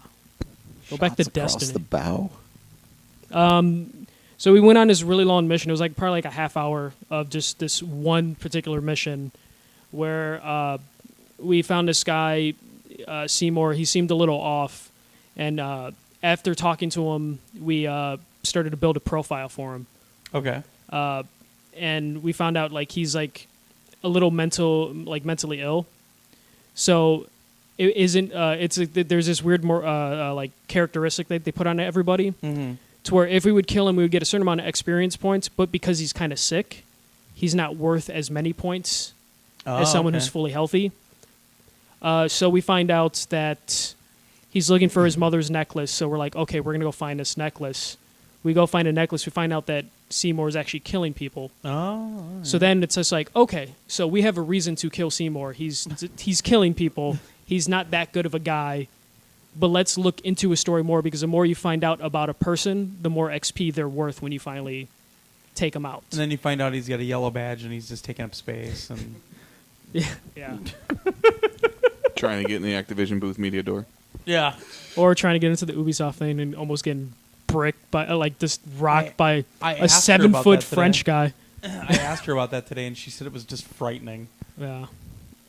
And that was a tall Frenchman. That was like a little shorter than Yeah. the biggest Frenchman, Andre the She Giant. said- then he just ran right in, so we had to have one of the. All of a sudden, this big ass security guard grabbed him and walked him out. Yeah, I think the security guard said, like, I'm going to call the cops or something else. And it was just like, and then he got backed up, like, okay, all right. That's awesome. So this went on this whole thing. You find out the guy, he's killing people because he's, like, mentally ill, and, you know, he's just really cold, and his profile even says, like, he's cold. So you're like, okay, I'm going to go talk to his mother, which is kind of funny. So you talk to the mother, and she's like, yeah, I know he's killing people, but he's my son. So then it builds up more of the profile. We find out she's really healthy. So then there's a morality of just, like, she's kind of bad because she's won't turn her son in, even though he's murdering people. Right. And he's like, for the sake of time, we're just going to kill her. So he kills her, feeds off her, then he gains XP, which then he can use for different abilities and stuff like that. Right. But then we see the cause and effect of that, to where now that guy is more deranged because his mother's dead. And then apparently they were taking care of another, like a homeless man. Mm. But now he has nowhere to go, so he's probably going to die. And because she died, the vampire hunters are going to move into that district a little bit more. Sure. And also people are going to move away from that district, which then means there's less people to feed on. And then like the economy is going to change in that little district. Okay. Because if there's a shop, there's less people to purchase things in that, in Right. like the shop area, so those prices are going to go up. So you're making the game harder for yourself You're turning into the ghetto because you killed this one woman. Yeah, no, but there's like a bunch of causes and effects by that. All of a sudden, And- payday loan stores and Cricket wireless stores start popping up, and Liquor stores and liquor gun stores, and cigarette stores. Yeah. Yep. churches everywhere. We're just so- describing MJC's neighborhood. So Yeah, no, I live in a nice neighborhood. after he moved in. Yeah, no, I live in a nice neighborhood. We got a Taco Bell that's a bar. Oh, that's right. I Yeah. forgot they got that one down there. Yeah. So at one point, he just like pulls up a map or like something in a menu that just shows all the people in the town or in this particular district, and just all the how they're connected to everyone else, and he just emphasized like the cause and effect of everything. So it was just really cool because that's the big thing. They don't want you to just kill, like without care. Okay. They're trying to build up like a morality, a right and wrong type of situation, even though you're still, killing people. Right. But that's It- your food. That yeah, exactly. So You it's your rely food. on that. Yeah, it seems really cool, and it just seems like if they can nail everything, that with that, because he says there's multiple endings, and if you could just ravage the city, but you will find out that the ending for doing that is not going to be Sure. the right. It's going to be a bad time, that ending, because I guess you could just kill everybody, and then you'll get the end game because you're just going to die because Right. there's no one there. I'm just thinking of how devastated that small country was with all those cows that Emra ate tonight. He was the All those vampire lambs. tonight. You were on those lamb chops big time. They kept coming around, man. The only thing that was saved were those pigs. Yep.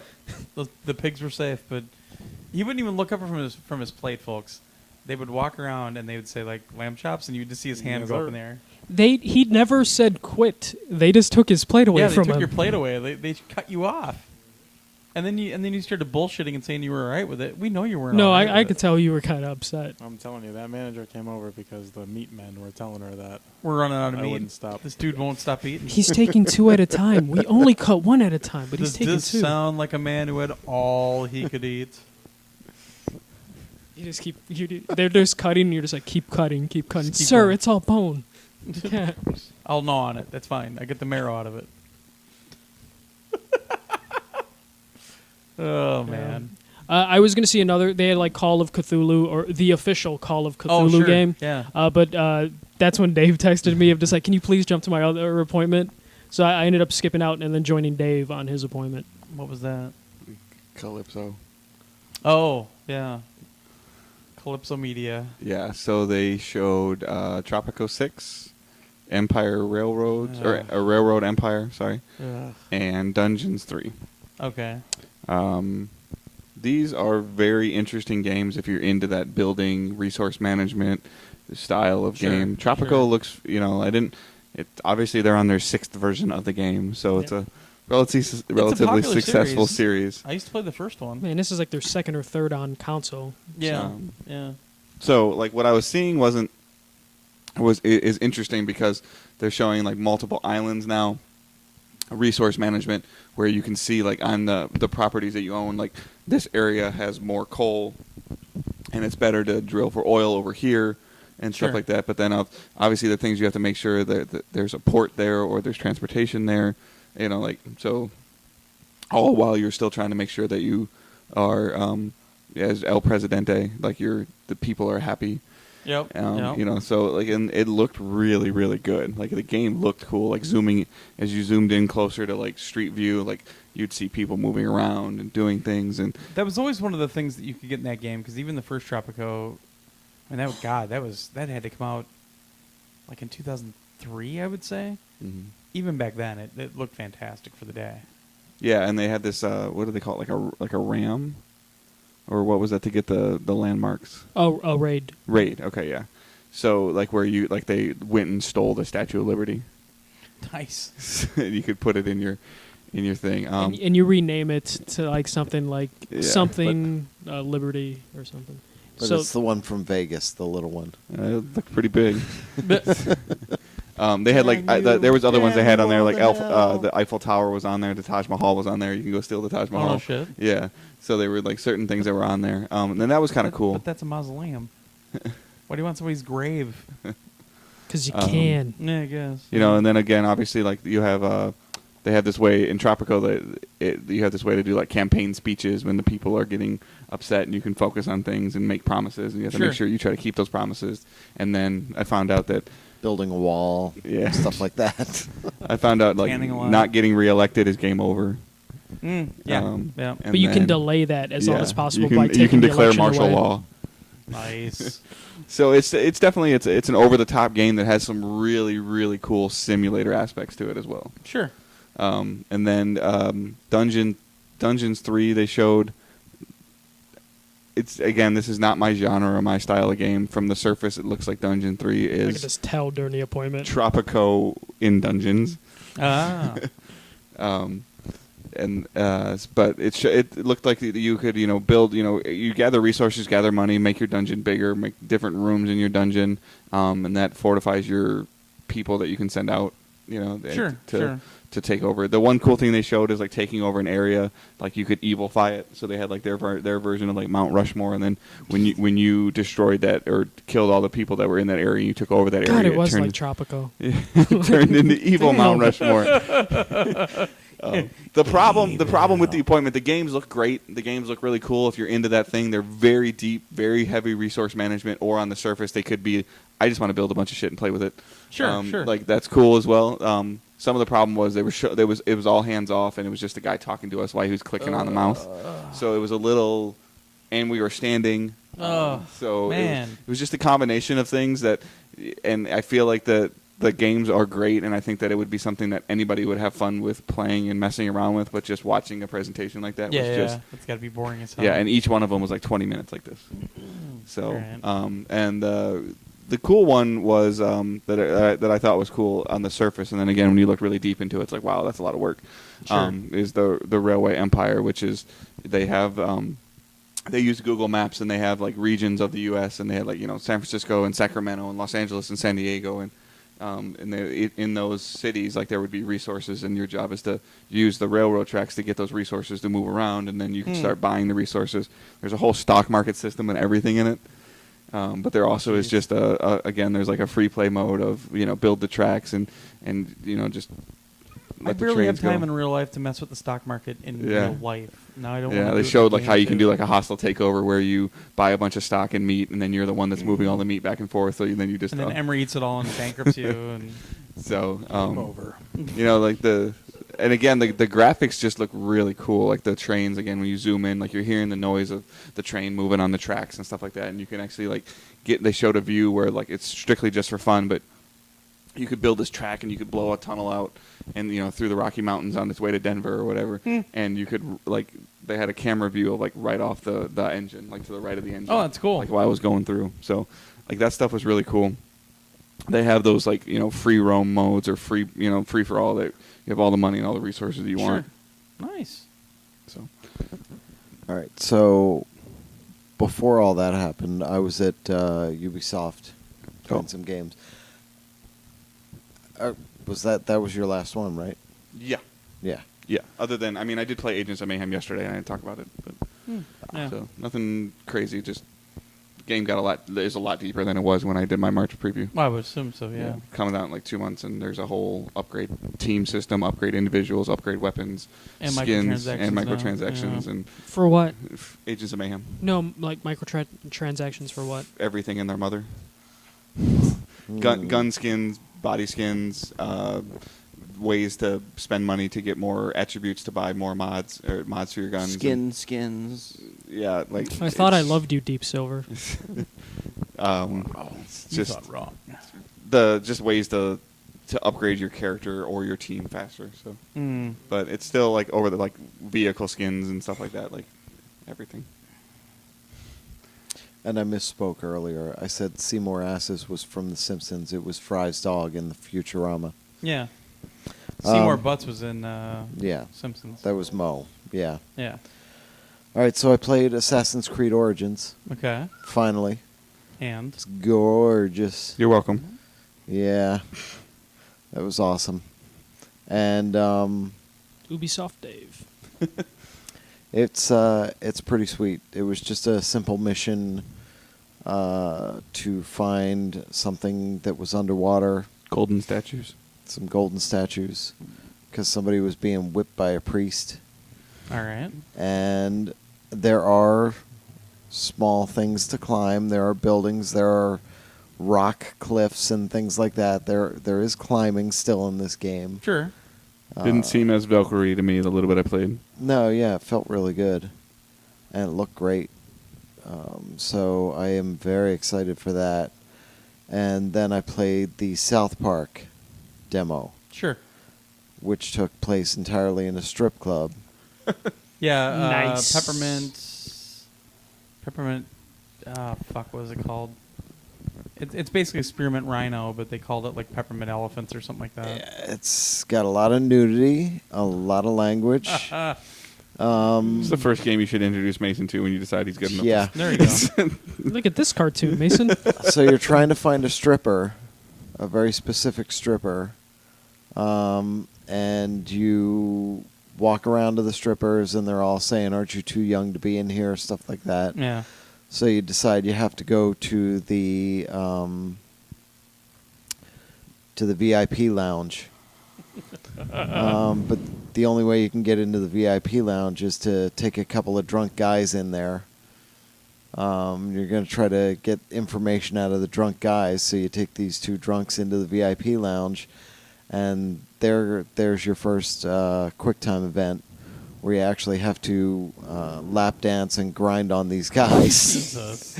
It is insane. It is fucking insane. Awesome. Yeah, it is. I was laughing the whole Game's time. gonna be blocked on Twitch streams. I was like, this is mental. And then when you get out of there, you find out her name, or you find out, what she looks like and everything. She has a penis tattoo. Where? Well, you'll find out when you play the game. But now you have to get her out on stage, because you realize the DJ is calling all these girls out on stage. Yeah. So you have to get the DJ out of the way. Is there one hideous stripper just walking around there every now and then? Dance. Nope. Anyone want to dance? Nope. Okay. So you have to make him, I forget what it was, some drink. So you have to find the ingredients to drink, but you have to find ingredients that will also make him sick, which include jizz Of course. and fart. Of course. And some other things, and it's just completely mental. They've gone way over the top Nice. with everything, and it is filthy as hell. Nice. Any combat, like turn-based combat? Yeah, Okay. yeah. I had a whole combat thing, because once the guys realized that we were just kids and they were all angry, and they were the worst lap dances they ever had, they weren't going to let us out of the VIP lounge, and we had to beat them up to get out of there. Is it still the grid system where you can see like the 3 squares forward or whatever? Yeah. Okay. Mhm. Yeah. I thought maybe with the delay they might have altered things or changed things. They wanted to keep the combat system kind of similar, but it's expanded now. Yeah. Yeah. Yeah, it was pretty cool. Did they show any other classes or superheroes? No, it was just Diabetes Man and his sidekick. Pat Malkinson. Yeah. Nice. Well, because I think you could like take the hero persona and that was your class, right?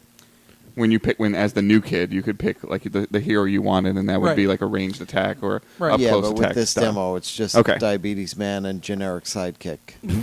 Okay. I like my I was- sidekick, and I looked at the guy next to me, because everybody was paired off, and you're going through it with a guy, one of the developers behind you.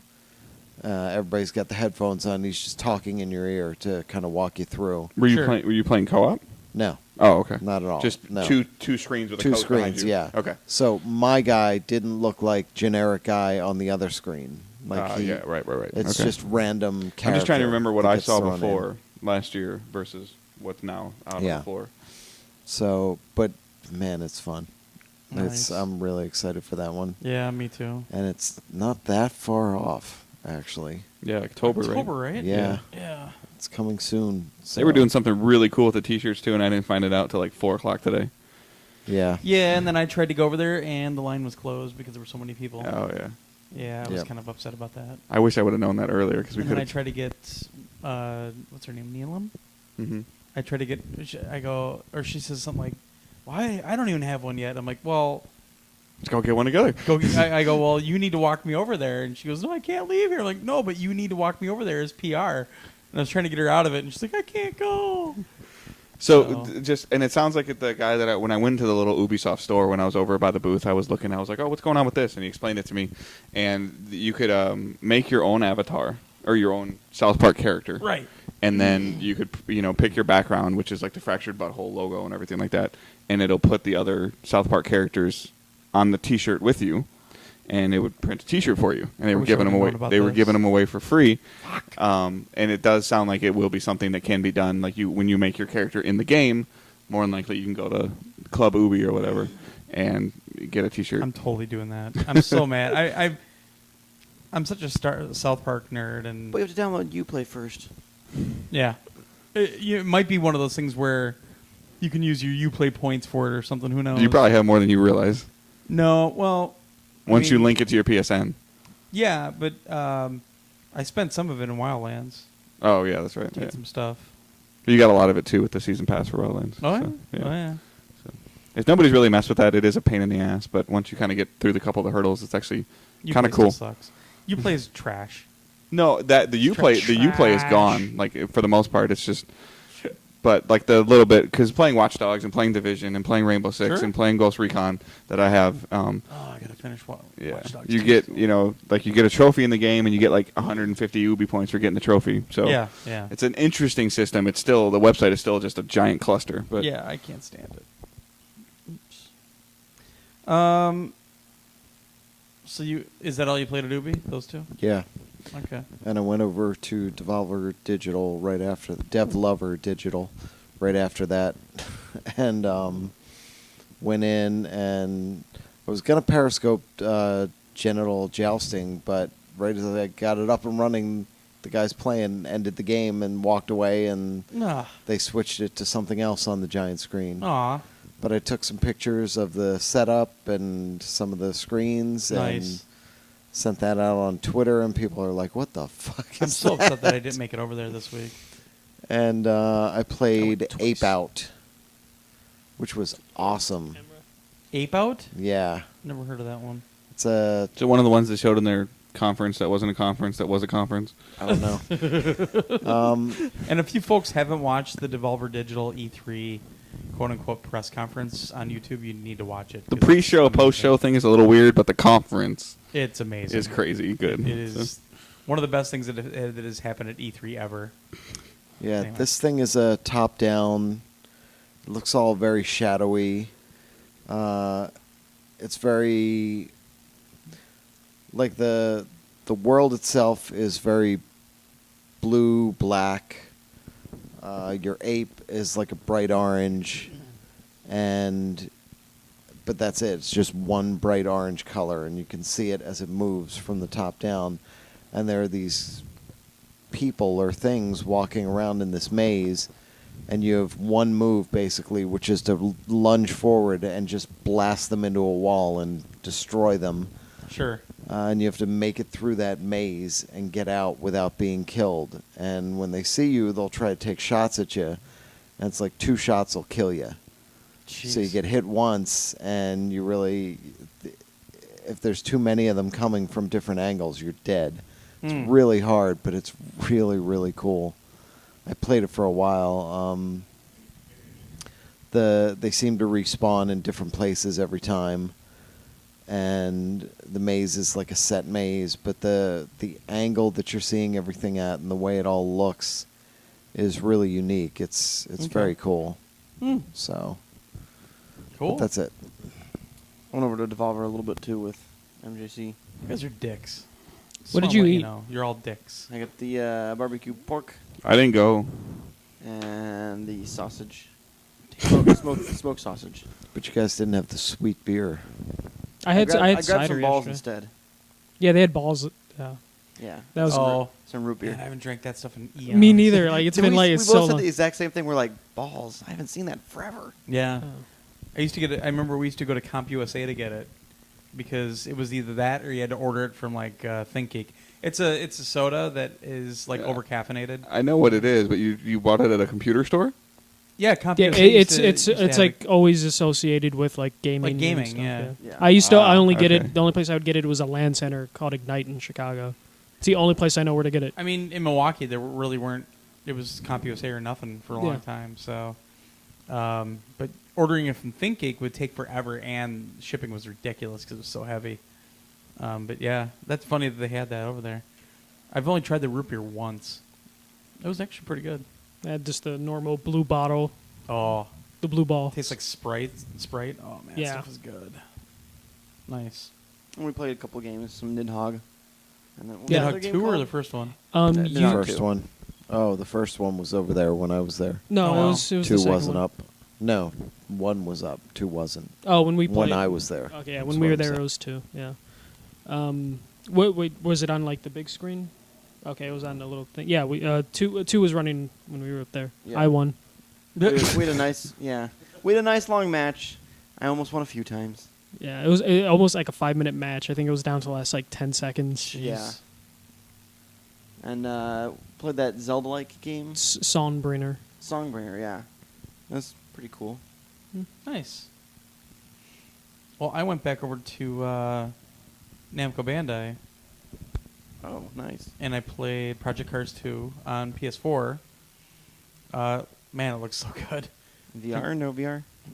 They didn't have the VR. They haven't really talked about PSVR for that game yet. I thought when we saw the presentation thing, they said that they had a VR rig there for it. But that was all about PC. Oh, And they had it running on PC on VR. Because the first game runs in VR on PC. They had it on one of those motion gimbals and everything too. But the weird part about it is the first Project Cars, they had talked about they wanted to patch PSVR VR into that game, and they never did. It came out for Oculus, but they never added PSVR support for it, and they never did anything for the Pro either. But 2, I mean, it looks night and day different than the first game on PS4. It's crazy how good it is. Driving was a little weird on the controller, which is funny because when we talked to that guy, or when he was talking to us yesterday, he made that point we want to make sure that it's playable on a gamepad, and that's it was a little jumpy still, but it was cool. I'm really looking forward to that. And then I played Ace Combat in VR. Holy shit, is that cool!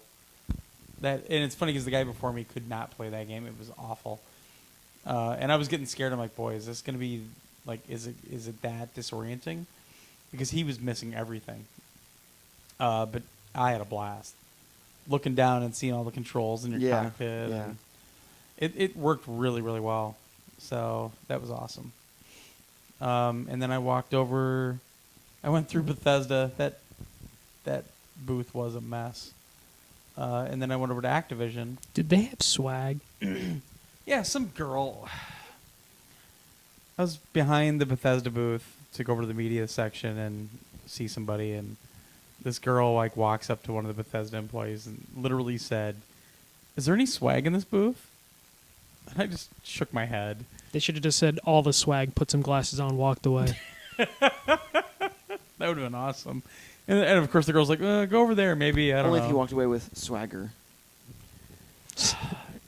Where are the punk glasses? I don't know where they are. Okay, There we go. Ember woke up for that. But then I walked over to Activision because I knew we were going to be doing an interview. And Dave came over and we talked to PR, and I got to play COD World War II multiplayer, which I really wanted to play. And they had 2 different modes. One of them was kind of a progression mode. The other one was just team deathmatch. The people on my team sucked. They were awful. So we lost both matches. But I had a really good time. It's cool going back to basics with that game. I didn't have to worry about people jump packing over me or doing these crazy weird boosted slides past me or whatnot. It really did. It felt great and it was fun. So I'm even looking forward to it even more now. And then we did an interview for Destiny 2. We did. Well, Dave did. I shot it. Yeah. Not a whole. Didn't get a whole Yeah, lot of but- info, but Got about 5 minutes. yeah, So we'll put that up. different guy. So not Yeah. Deej, not Irk. So. Yeah, Luis. I don't remember his last name. But Yep. And I did the whole interviewer thing. Oh, introduce yourself because I don't know how to say your name. That's the way to do it. Then you don't mess it up. How are your mic holding skills this year? So last year He when was so paranoid about this. Last year when I interviewed Irk, Glenn's like, "Hey, you did a really good job. You asked some good questions and you did all this stuff." He's like, "However, you were holding the mic a little farther away from the yeah." And I was telling him, I go, my depth perception of holding the mic out from my angle, it looked like it was close enough. And then when I looked at the video, I'm like, oh, okay, it wasn't. Like you could put another microphone between the guy's mouth and where Yeah. I was holding it. So And this time it was up his nose. yeah, So that time it didn't. it was happen. literally like this close, and I had to like try to go turn the volume down, and the problem is with my hand and everything, I'm trying to cradle it in my left hand so I can get to the volume control, and the camera kind of bumps a little bit, and I'm like, great, I'm the one that ruined it. Yeah. But So I just felt like I needed to be like Destiny is with everything else when they patch something and just overcorrect. yeah, there you go, completely. I think that's worthy of glasses. You can put those back on. No, because he's speaking the truth. Yeah, that's straight fact. Oh, This gun is terrible. Now it's the best gun in the game.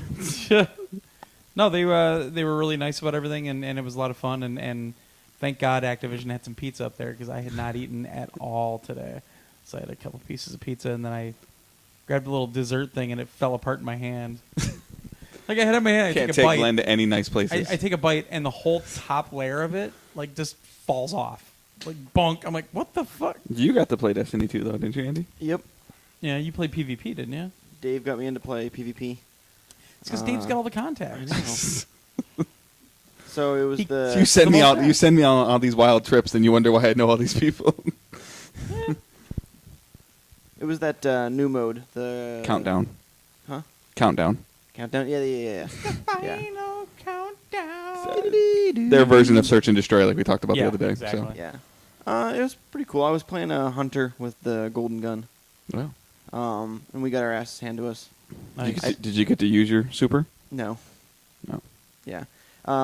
It was me and a couple other, I think, media guys, and then the last 4 people in the line, they were attracting all of the employees, and all the employees knew them, and I think they were like big time streamers or whatever, because they got Oh. in there and they were just like wiping the floor with us, and out of like I think it was like best of first person to get to 6 points or whatever. Correct. Andy, We only got a single. people that are point. streamers are the best at video gaming ever. I know, huh? So and you That's just why they proved should it. get all of the everything at E3. Yes, they should get everything. We're Like the we're guy that got we're, ups- we're like yellow badges to them. We are like the guy that got all upset walking away from the Activision booth. He was like, he had a yellow badge on. He went to the media desk and was trying to do something, and we were kind of like mocking him a little bit, like, "Oh, bro, I have a Twitch account. I got 4 followers. If I can talk my brother into it, I can get a 5th." I will give credit to whoever dealt with the security personnel on the E3 floor. Yeah. They definitely realized what they may or may not have been up against this week, and they increased the size of their security guards. A lot of people were complaining about the lack of security overall, though. I mean, Yeah. apparently some people broke in Monday night and Yeah. stole a bunch of stuff from Bethesda, I think it was. I don't know who they took it from. but And then apparently there was a big fight outside Nintendo's booth somewhere yesterday. I was more just talking about like the people watching the doors, Oh, or yeah, the they- guy guarding the media room looked like he could suplex me. Yeah, that dude's big. I would never. And they rotated him with a guy just as big Yeah. as him. Oh, really? So, Oh, I think they knew like the areas that may or may not be problematic, but like you were saying, like the lack of security in certain areas, which is surprising for me for Nintendo. There was either Activision people or there were security guards all over their booth. Like, Yeah. no, you need to walk away. You need to move over here. Yeah. You know. And the one thing that I realized today that I think maybe really bothers me, that I would really wonder. So the PlayStation booth had that trailer screen, like when you walked by it was showing. That was annoying. And what I don't understand though is like, what is the fascination of watching that God of War trailer on that screen, 25 feet away from you, when you can watch it on your phone or at home on your they were television? playing all the trailers from. It was the from press conference. It's the same shit. You can walk on. There was a Beat me to dude. it. I swear to God, either periscoping it or recording it with his phone, and I wanted to go up and say, you can watch that on YouTube. That's right? like us uploading the press conference to our own YouTube No. channel. Yeah. Like, why? But remember when we were in the overflow room and then there were people like live streaming it off their Yeah, phones and it's yeah. like, dude, we're watching it on a projector and you're It's being streamed already. You don't. And need for the to- record, like I was really looking forward to hopefully being in that theater experience for Ubisoft's press Yeah. conference. But that room was air conditioned and it was very comfortable. It was very Yeah. comfortable. Yeah. And because they had I saw how cupcakes. small the Ubisoft room was when we walked out and I'm like, oh, that would have been uncomfortable. yeah. That theater is really old, And we got cupcakes. and we did. We got those awesome. I got that of those. that red velvet cupcake with the cream cheese frosting on it. But just the Oh in wait, did general I the amount accidentally of have cream cheese for the first time? Yeah. yeah. Oh shit! That But was just actually in pretty general, good. the amount of stopping and watching that was happening Oh, on the yeah. show floor Oh yeah. was just It's PAX, bro. crazy. Well, and then there was the in front of WB. They had their stage, yes. Oh, that thing was obnoxious. and that was like they had a little bit of room for people, but then it kind of bled into the Activision area. Yeah, that was obnoxious. Yeah, I remember when you were on that corner of the booth, and I was up on the booth, and I was like, "Yeah, just walk Yeah. over here." And I'm like, "Where the heck is Andy?" Yeah. He's trying to dodge and weave through all the Yeah, trying to traffic. fight through the crowd. All the people, because they had like people in the full orc Yeah. like makeup and everything, Yeah. who were Oh, doing God. some That was demonstration on the stage and like trying to fight through the crowd that are all gaping at the. Most stage. of those stages are just used for people to hang out. Yeah. Because like, well, people are actually watching like the IGN and GameSpot stages, but like Engadget had a stage way in the corner that like the Engadget's just doing a show, and there's like just like 3 people just like on their phone, just like Sure. knocked out. Oh, look, a chair. Yeah, Oh, look, they- a yeah. bench. And there was a lot of those stage shows. I guess that's what Yeah. they're like hoping to distract the public with. Yeah. Is just like, hey, we'll have an interview up here. The weirdest part for me, or the oddest thing for me, was seeing cosplayers at E3. I mean, you see the booth babes and everything, and the transition that's taken over the last few years. But actually seeing, I think I saw like 4 DVAs today from Oh, Overwatch, Divas or whatever. And This lady. yeah. I saw it. Yeah. I noticed it. I recognized it. But MJC said those aren't real cosplayers; those are ones that just buy the bodysuits off Overwatch.com. Yeah, they just buy the pajamas. Like those suits suck. They weren't very good. Yeah. He said They they also did. put on the face paint. There's yeah. I saw okay, one with fucking good face paint, job. kinda. It was just Yeah. like some lines, Yeah. but Did we- it was just weird seeing cosplayers at E3. Yeah. For me. Like there were a couple of I people saw dressed I up. saw Hatsune Miku. Oh well, there you go. The hologram saw or the person? The hologram, yeah. I saw Someone stormtroopers. cosplaying As a hologram? Yeah. Okay. I saw Deadpools. I don't know why. Did we I go saw a over dude- everything that we played though? Did everybody? Uh, think Oh, we I did. saw. I also, I I also popped into the Sony thing and played some stuff, but it was all stuff other people talked about, like that Okay. Spark oh, throwing cool. game and Bravo. I just game. wanted to make sure before we went down that rabbit hole. oh, I went to 505 and played a that's game. right. Yeah. What'd you see in 505? I saw Laser League. right, which um, we've gotten some emails for. Yeah. So this one's like a top-down like sports type game. Right. But it You played a looks sports like game? no, but it's like a It sports looks like. fucking- Ah, it okay. looks fucking Yeah. crazy. Yeah, it basically looks like Tron type of world. So you play it's 2v2 or 3v3. We were playing 2v2. There's like little nodes that are on the field, the play field, Yeah. and when you tap them, it'll turn to your color, which then will like shoot out like this like lasers. Right. And then if those lasers touch your opponents, your opponents die, and it's like best of 3. Right. But the nodes are constantly rotating, and there's all these nodes that pop up in different patterns. So this becomes a race of hitting as many nodes as possible, so you can have more friendly lasers to Right. kill the enemy. And like we were getting really into it. Just the maps can get crazy when you start. The longer you live, the more nodes there are going to be, and you're just dodging left Sure. and right. Sure. There's like 6 character classes in it, each with their own abilities. Like there's one that can steal the enemy's like lasers, so you can just like flip the color on them. So Okay. if they're like think they have a little protection area where they have all their lasers flying around them, the thief class or whatever it was called can just switch them like that, and then they're just gonna Oh, okay. get killed because like the nodes don't, or the lasers, they don't stay still. They're constantly moving across the map. Right. And it's they kept saying it's like, oh, it's like Pac-Man where you can go up and then pop up at the bottom, or you can go sides. Oh, okay. So you're just constantly running around. It gets really frantic playing that. It was fun. We played it for probably like 20 minutes. We were just like rotating people in. But it's pretty cool. It seems like it could be like one of those like competitive games. Like they were very much like, oh yeah, this is gonna be a good entry for esports, because of course everyone Everything's says gonna that. be esports now. But I can see it being like a nice little distraction. Sure. It seems pretty cool. They had a bunch of maps that they're working on. There was no release date on that because they're still working on it. Yeah, the trailer looks cool and everything, but it's really tough to kind of figure out what the actual gameplay is because they do a lot of jump cuts in the trailer. Yeah. But it's that top-down view, and you just Sure. play like the little character. So it's just more about running around and avoiding the lasers. Okay. Because I saw the trailer, and it was kind of hard to tell what was happening as well. but once you see it in motion in front of you, you instantly get what you're supposed to do. Okay. Did you talk about? I might have missed it, but did you talk about Ace Combat? You played Ace Combat? I did, and then I see this question. Yeah. Ace Combat isn't full VR, right? Only has a VRB mode. I did a campaign mission in VR, so that may be It one might of the be reasons it was- either or thing, maybe that you can like it maybe, knows 'cause if you can have play to the game without VR now. That Right. was the whole thing. It was originally we talked about this like turning Monday the night, AC I down now. God damn it. Like Monday night, we talked about how it used to be VR only, and now it's actually playable Yeah. not in VR. Are you sure it was VR only? I thought when they announced it at PSX, Yeah, Right, they announced said it VR. during the VR they said it was presentation. also VR. I thought they. I thought they said it was Uh, VR only back then. But no, as Yeah. far as I mean, I don't know. We don't have all the details, but I Yeah. played a campaign mission in VR. Yeah, So I guess I should have asked when I was there. Like, is everything VR? Is it only certain missions? But it was forgot. it was weird because I actually had a producer there too, but I just never really thought to ask that. And then he's asking about chatter about aim controller. Bravo team uses the aim controller. Bravo Team uses it. There was another game there too, but I can't remember what the hell it was called. But it sounds like they've got a lot of interest in the aim controller. I think he asked something the other day. We never got to it. Apparently, like, is the only way that you can get the aim controller right now is with Farpoint. Right now, yes, but they're going to release it separately. From what it sounds, I talked to Seth Luisi actually, and he said that everything they made sold out because they didn't know how it was going to sell. But it's sold out, and they're manufacturing more right now. Because Yeah. he's even like, nobody can buy it right now. It sucks. Yeah, I think I even saw that on Reddit. There's a It was like people were delisted looking or for something. the Farpoint bundles, and like they're really hard to find.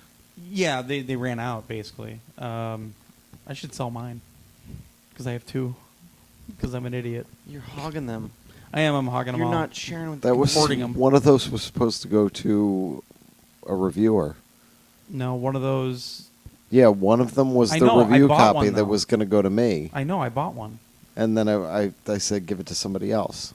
Right, and then by the time that all happened, I just decided I'd handle it, but then I didn't get it written because Ray wrote it. No, nobody wrote it. I thought Ray wrote one. Oh, all right. You said you were going to do it, so nobody wrote it up. Well, but I ordered one. I didn't cancel it, so I have another one at Yeah. home. And then I made Andy buy one when I told him it was in Yeah, stock. no, you're He got mad at me. Yeah. You're a dick. I was fake mad. Yeah. Thanks, Dave. I really needed that, but I didn't want it today. Yeah. So, Can I just give you the shrug emoji right now? It's gonna set me off the deep end. great night, piss Keith off. Way to go. Yeah, it was funny that it came up because Seth actually brought that up. He's like, "Yeah, I wish they'd make more so people could buy it." When I used it with Bravo Team, it was pretty I intuitive. like it. That was the Yeah. first time I had ever had to use it. It was pretty intuitive. There I was it still is. trying to figure out the best way to hold it because like you guys were talking last week about Farpoint getting like a left-handed mode. Right. Yeah. Right. So you could use Which the back, is interesting for me because I'm the back left-handed. analog. so- But I just Yeah. teach myself to do everything the right-handed world way. Jeez. Do you guys think they will? Jeez, John, you're eating up all our time here. Do you guys think they will make a new bundle? GameStop says it's a deleted item, delisted item. Number one, never believe GameStop for anything ever. They are going to do a new bundle with that Bravo Squad, whatever it is, Bravo team. Bravo Team. And It I don't sounds know. like they're going to do a bundle for that. Speaking from a retail standpoint, delisted for them could be not to be ordered at the moment because there isn't any to order. Right. So it can also anything that's been delisted can be reactivated. Usually, Yeah. Yeah. I don't think was it ever sold separately. It was planned to be, but they But I mean, I got don't to think it it was because ever I think sold they ran separately out. live. Yeah, so Yeah, but it is. They said that they're planning on selling that thing separately. right. So yeah. So then you can go dual wielding on something, and maybe at some point, I don't know. That would be cumbersome. Impossible. It wouldn't be impossible, but it'd be How cumbersome. would you move? Don't you have an analog stick at the front? They need to sell it separately because Yeah. you can't bundle every single Right. game that comes out that uses it. It would just that'd be brutal because if I bought it with Farpoint or I bought it with the other game, Well, could Then every single can you time buy I have to Farpoint buy it. without it. Yeah, you can buy it Yeah. digitally. Okay. Well, because you can play it without it too. Okay. Yeah, you can play Yeah. with the DualShock. Just asking. I don't have a VR, so No, you should buy one. I get on that. Come on, Andy, tell him to buy one. You should buy one. There we go. I did see some more things this week that, and like I said, when I remember doing the review with you, I was like, okay, this is really cool tech. Yeah. It works. It's very interesting. There's nothing there for me right now, but I'm starting to see more and more stuff He's that. all about that Final Fantasy fishing Yeah, game. absolutely. No, I'm just And- waiting for Destiny 2 in VR. Oh, I gotta buy one, Angela. Nah, And no, John, we don't need the content. We need to go to bed. Oh shit. Hey, stuff. why are you? I don't even want to ask why he's. Yeah. Yeah, I think it. Anybody else see anything that we didn't talk about? Besides platefuls of meat. Nope, I didn't see anything else. All right, Dave. No, not that I can think of. All right, Andrew. Ooh. Nope. Let it die, boy. No, I'm good. All right, Josh. I did Call of Duty multiplayer. I did great in the first round. I sucked ass in the second round. All right then. That's it.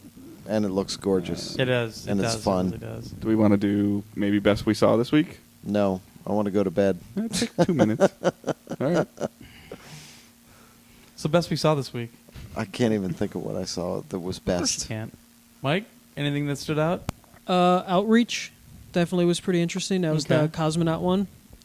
And I'd probably say that the Plague game, Plague Tale. Okay. Those are probably two things that I'm gonna definitely try and follow till they release. Okay. Andy. I'd say either Metronomicon, that Okay. RPG rhythm game. That's pretty sweet. I gotta watch a trailer for that. Yeah. Or the Dragon Ball fighting game. Oh my god. Those were both pretty high up there for me. I watched a couple matches today. That was nuts. Yeah. Not Dissidia? It was good. I mean, I only got that very brief chance to play it during right before the PlayStation press conference. Oh, okay. And it's definitely one that's on my list. That and Ni no Kuni are both. It's not like I'm not gonna play these other games, but out of especially for stuff that was kind of like surprise Right. going in. I mean, I'd heard of Yeah. DBZ Fighters was announced a few days before E3, Right. and then Metronomicon I think came out last year on PC. But Right. both of them were games that I before playing them this week. I was not as much on my radar. Just more got reassured this week. yeah, Yeah. Yeah. they jumped the most. Nice. Dave? And I played Sonic, and it was awesome. Which one? Because there's 3. I forget which the one Mania? that they gave me the poster for. Force. Sonic Force. Force, yeah. Yeah, it was really cool. The Impatient was I awesome. thought about Yeah. that, but So I'd have there. to force it. I'm gonna get.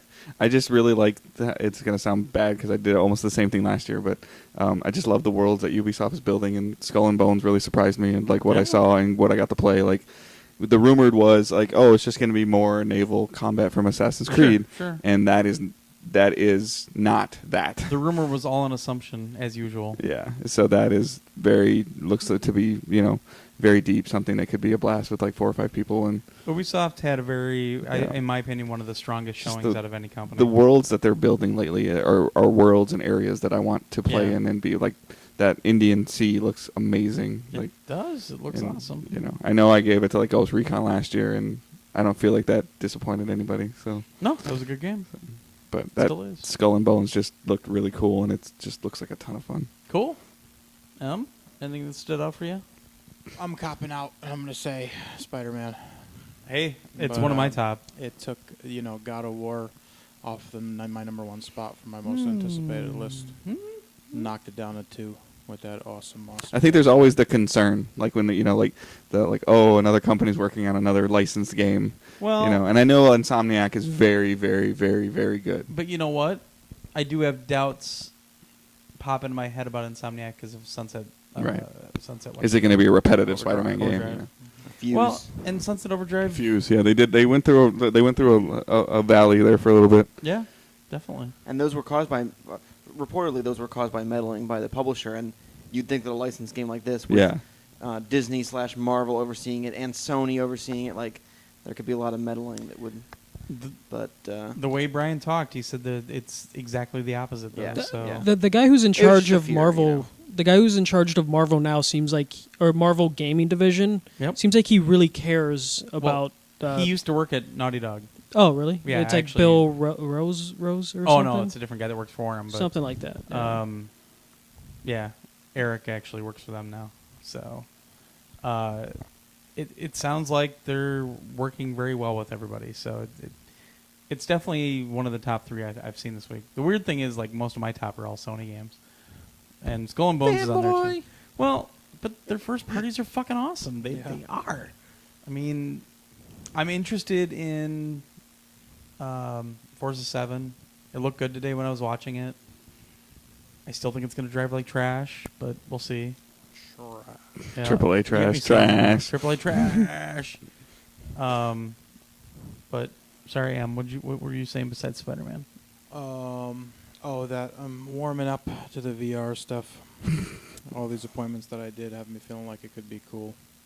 I just don't know where it's going to land with, I think, people expecting big AAA games for it to justify a $400 purchase, but really you're getting, like, just cool experiences still. And they're fucking cool. But I think there But are maybe not for some variants from $500 that cool. ideology. I mean, Farpoint is a full-fledged true. game. It's a great game. Yep. And not being here since 2015, I feel like it was weird for me that Microsoft wasn't in the same hall with Sony and Nintendo. That's weird for us. But 'cause they they used were- to not be over there. That's the funny thing. They used to Yeah. be in South Hall. They were there last year, so that's weird for all of us. EA goes from having a booth with 2 floors to not even really being there. Not there at all. Well, they weren't there at all. Yeah. Plus, then we could hear when we walked into the South Hall because they used to be just obnoxiously loud. Yeah, there was stuff that I couldn't see the first 2 days because there was so many damn people. Yeah. That I didn't even notice until today. Not really much to do without appointments outside of waiting in lines. I'm not used to that. I think it was one of you put it really well, or somebody else I talked to, but about the whole crowd thing. Somebody said, "But you're never going to find chatter like this." That was me. Yeah, but you're right. You couldn't just walk up to a game or find this little indie thing. Even at the Indiecade, Indiecade was crazy when I walked by it. It's that level of discovery is gone, in my opinion. Yeah, now it's just It's fucking PAX. No, you just have to heavy appointment. Like that's Yeah. the only way now. Yeah.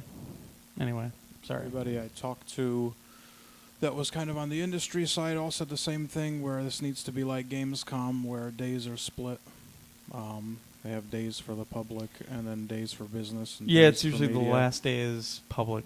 But everybody who works E3 doesn't even want to see it extended a minute, I'm sure, Nope. much less more days. So it's interesting to see what happens next year. I remember the year that I went to PAX and it was over Labor Day weekend, so they extended PAX to that Monday. That was my favorite. I went to a PAX that way too, and it was great. But it's funny because like all these publishers didn't realize that because they were so used to the regular schedule. So there were a couple of people who were like, "Why aren't we breaking the booth down yet? We got to be open tomorrow again." So we're like, "What?" Everybody was pissed. PAX was a ghost town the year I went, and that Monday was Labor Day. There was no one there. It was Yeah. great. All right, what was the best thing you saw, Glenn? My standouts for the Sony side: Spider-Man, Detroit. Knack 2 was a great surprise. Star Wars Battlefront 2, I think, is going to be really good. Project Cars 2, I'm excited as hell for. That Archangel for VR was really good.